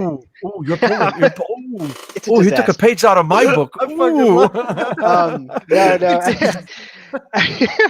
It really is unfortunate that it's that convoluted for them. And like I said, it just goes to show hats off to how Microsoft's been pushing everything to be so user friendly. And you may have seen the video that I believe Xbox edited, where they superimposed the Xbox One faces from when the one came out. They were talking about how to game share with your friends. You just hand them the game. No, you just install it to your Series X. 2013 transfers. Sony in the ass, dude. The meme wars. Oh my god! But yeah. It's a bummer, and I wish it was easier because it should be easy. Absolutely, Kevin. What do you think about this, man? I'm sorry. I was reading the fucking 3-page instruction guide on how to migrate my save game. How to migrate. Launch the fully patched PS4 version and go to the Save Migration tab to initiate the upload. Once that is done, launch the PS5 version. You will be prompted to download the data. Even if you have both the PS4 and PS5 version of the game on the same console, save my blah blah blah blah blah blah blah Xbox launch game. Does it? So, dude, seriously, no. So here's the problem, right? Is I did post about it, and they have been resting on their shit, dude. They haven't done fucking squat on the backside infrastructure. They haven't, dude. And they've been, and maybe, they've been focusing on their great games and whatever else. But I think they need a full rework, dude. And they're going to spend millions and millions of dollars to patch that or forklift that back end infrastructure to support these seamless upgrades. They don't have it.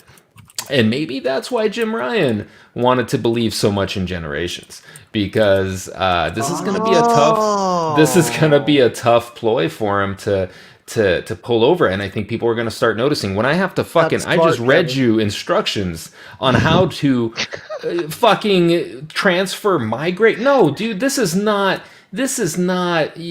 supposed to be easy. This is supposed to be easy. Your kids are playing this. No adult wants to sit here and fucking read through instructions because their kid is bitching about their PS4 save game that they spent 600 hours playing, not coming over to the PS5. So, man, they need to do something, because I think this is going to become more of a prevalent problem. And I don't think it's an easy fix. I think it starts at their store and their back end, data centers. And I think that's why we see all these limitations with their with how the games attach to their PSN IDs. Unlike, you can change your gamer tag a million fucking times. You can't change your PSN ID as easily. And I think they've been slowly working on this, but shit, man, the quality of life's gonna suck, honestly, when during this migration from PS4 to PS5. And then if people get through that and they manage that, then PS5 to PS6 is going to be the same fucking shit show, unless they actually fix the underlying issue. So let's go, Sony. Let's go. Spend some of that Naughty Dog Last of Us money. Let's go. Hell yeah. Seriously, man. Hell yeah. Yes. Just imagine being one of those players that downloaded the PlayStation 5 version only to have to delete it, download the PlayStation 4 version that you just had on there, upload the data, then delete it, then download the PlayStation 5 version again. You're downloading 3 games in one fucking day. So when that Hawkeye thing hit, they were like, fuck yeah. What's going on?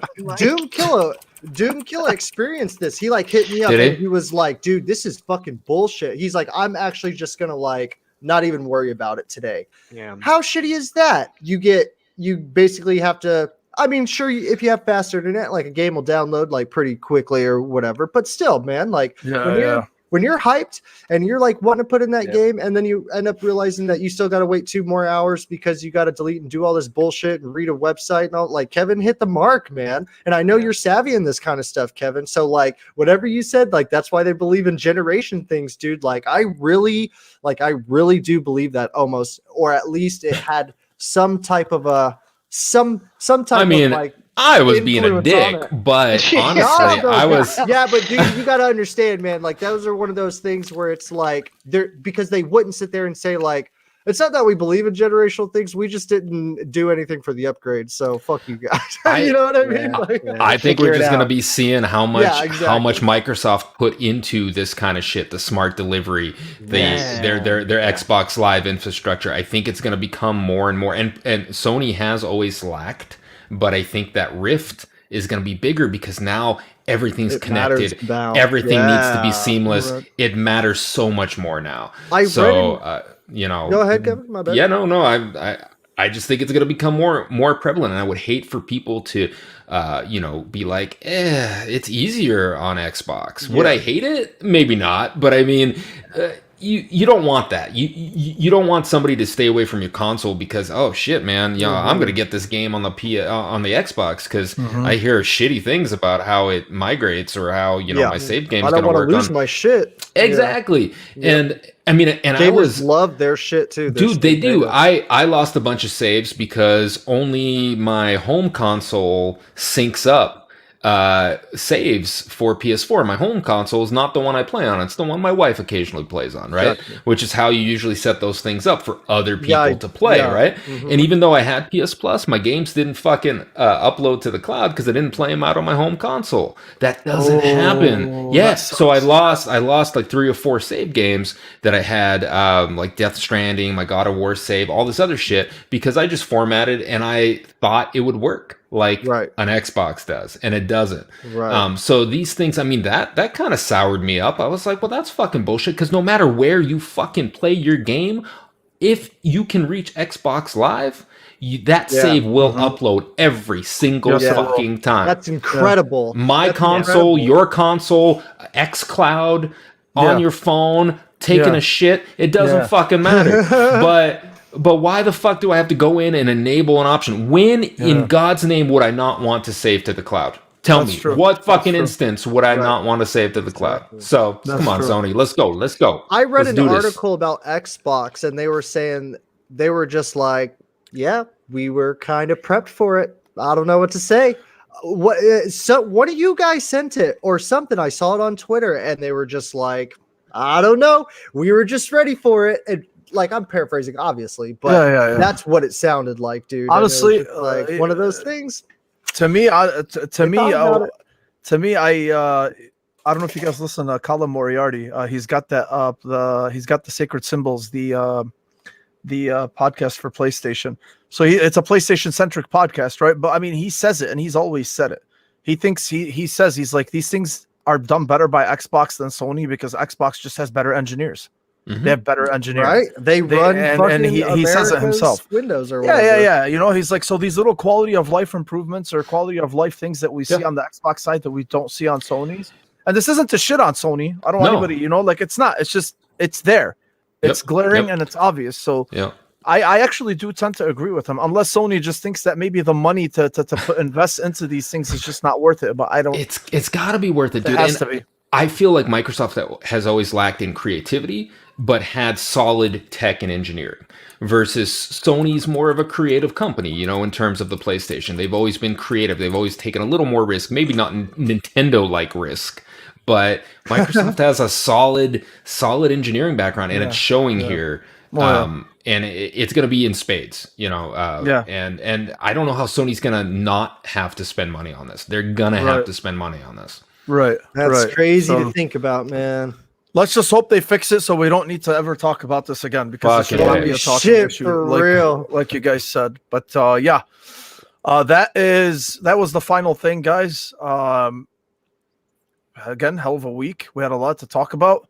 Thank you to everybody. Good stuff, dude. Yeah, man, it was amazing. Thank you to everybody who joined us in the chat. It's always fun talking to you guys, Diego. Thank you, brother Wilmy and Hassan and Faz and every one of you guys that joined us. I really appreciate you guys every week coming out and shooting the shit with us. Yeah.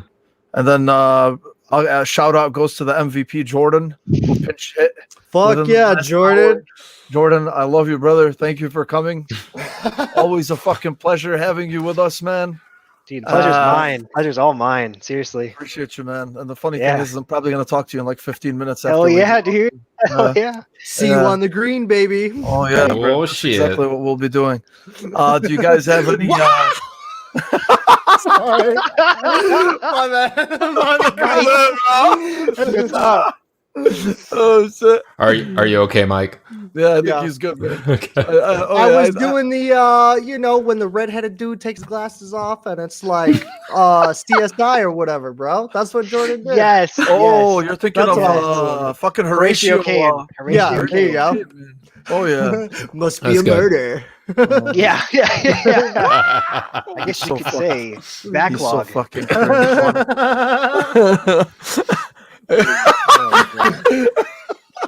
Oh shit, man. Anyway, yeah, dude. Jordan, thanks for coming, man. Yeah, of course, man. Of course. Yeah, dude, always a pleasure. But where can they find you at? You can find me on Twitter at roguelitepac, also on Xbox at roguelitepac. I'll be playing any fucking game with anybody. Just give me some games. Yeah. Straight up, man. Yeah. Guys, Jordan, Mike, you guys have any parting words? Yeah, go see the Snyder Cut. I'm telling you right now, it's that different. It is worth watching. The Flash and Cyborg highlights. Anyways, Cool. that's Nice, all I man. got. Yeah. Man. Yeah. Kevin, anything? I'm good, man. Thanks for everybody showing up, and All right. and we done. Thanks, guys. Until next time, I'm Mo and Kevin, Mike, and for Jordan. And we'll see you guys later. Thank you again. Peace. Peace out. Bye. Later. Salutations. Peace. Salutations. Yeah.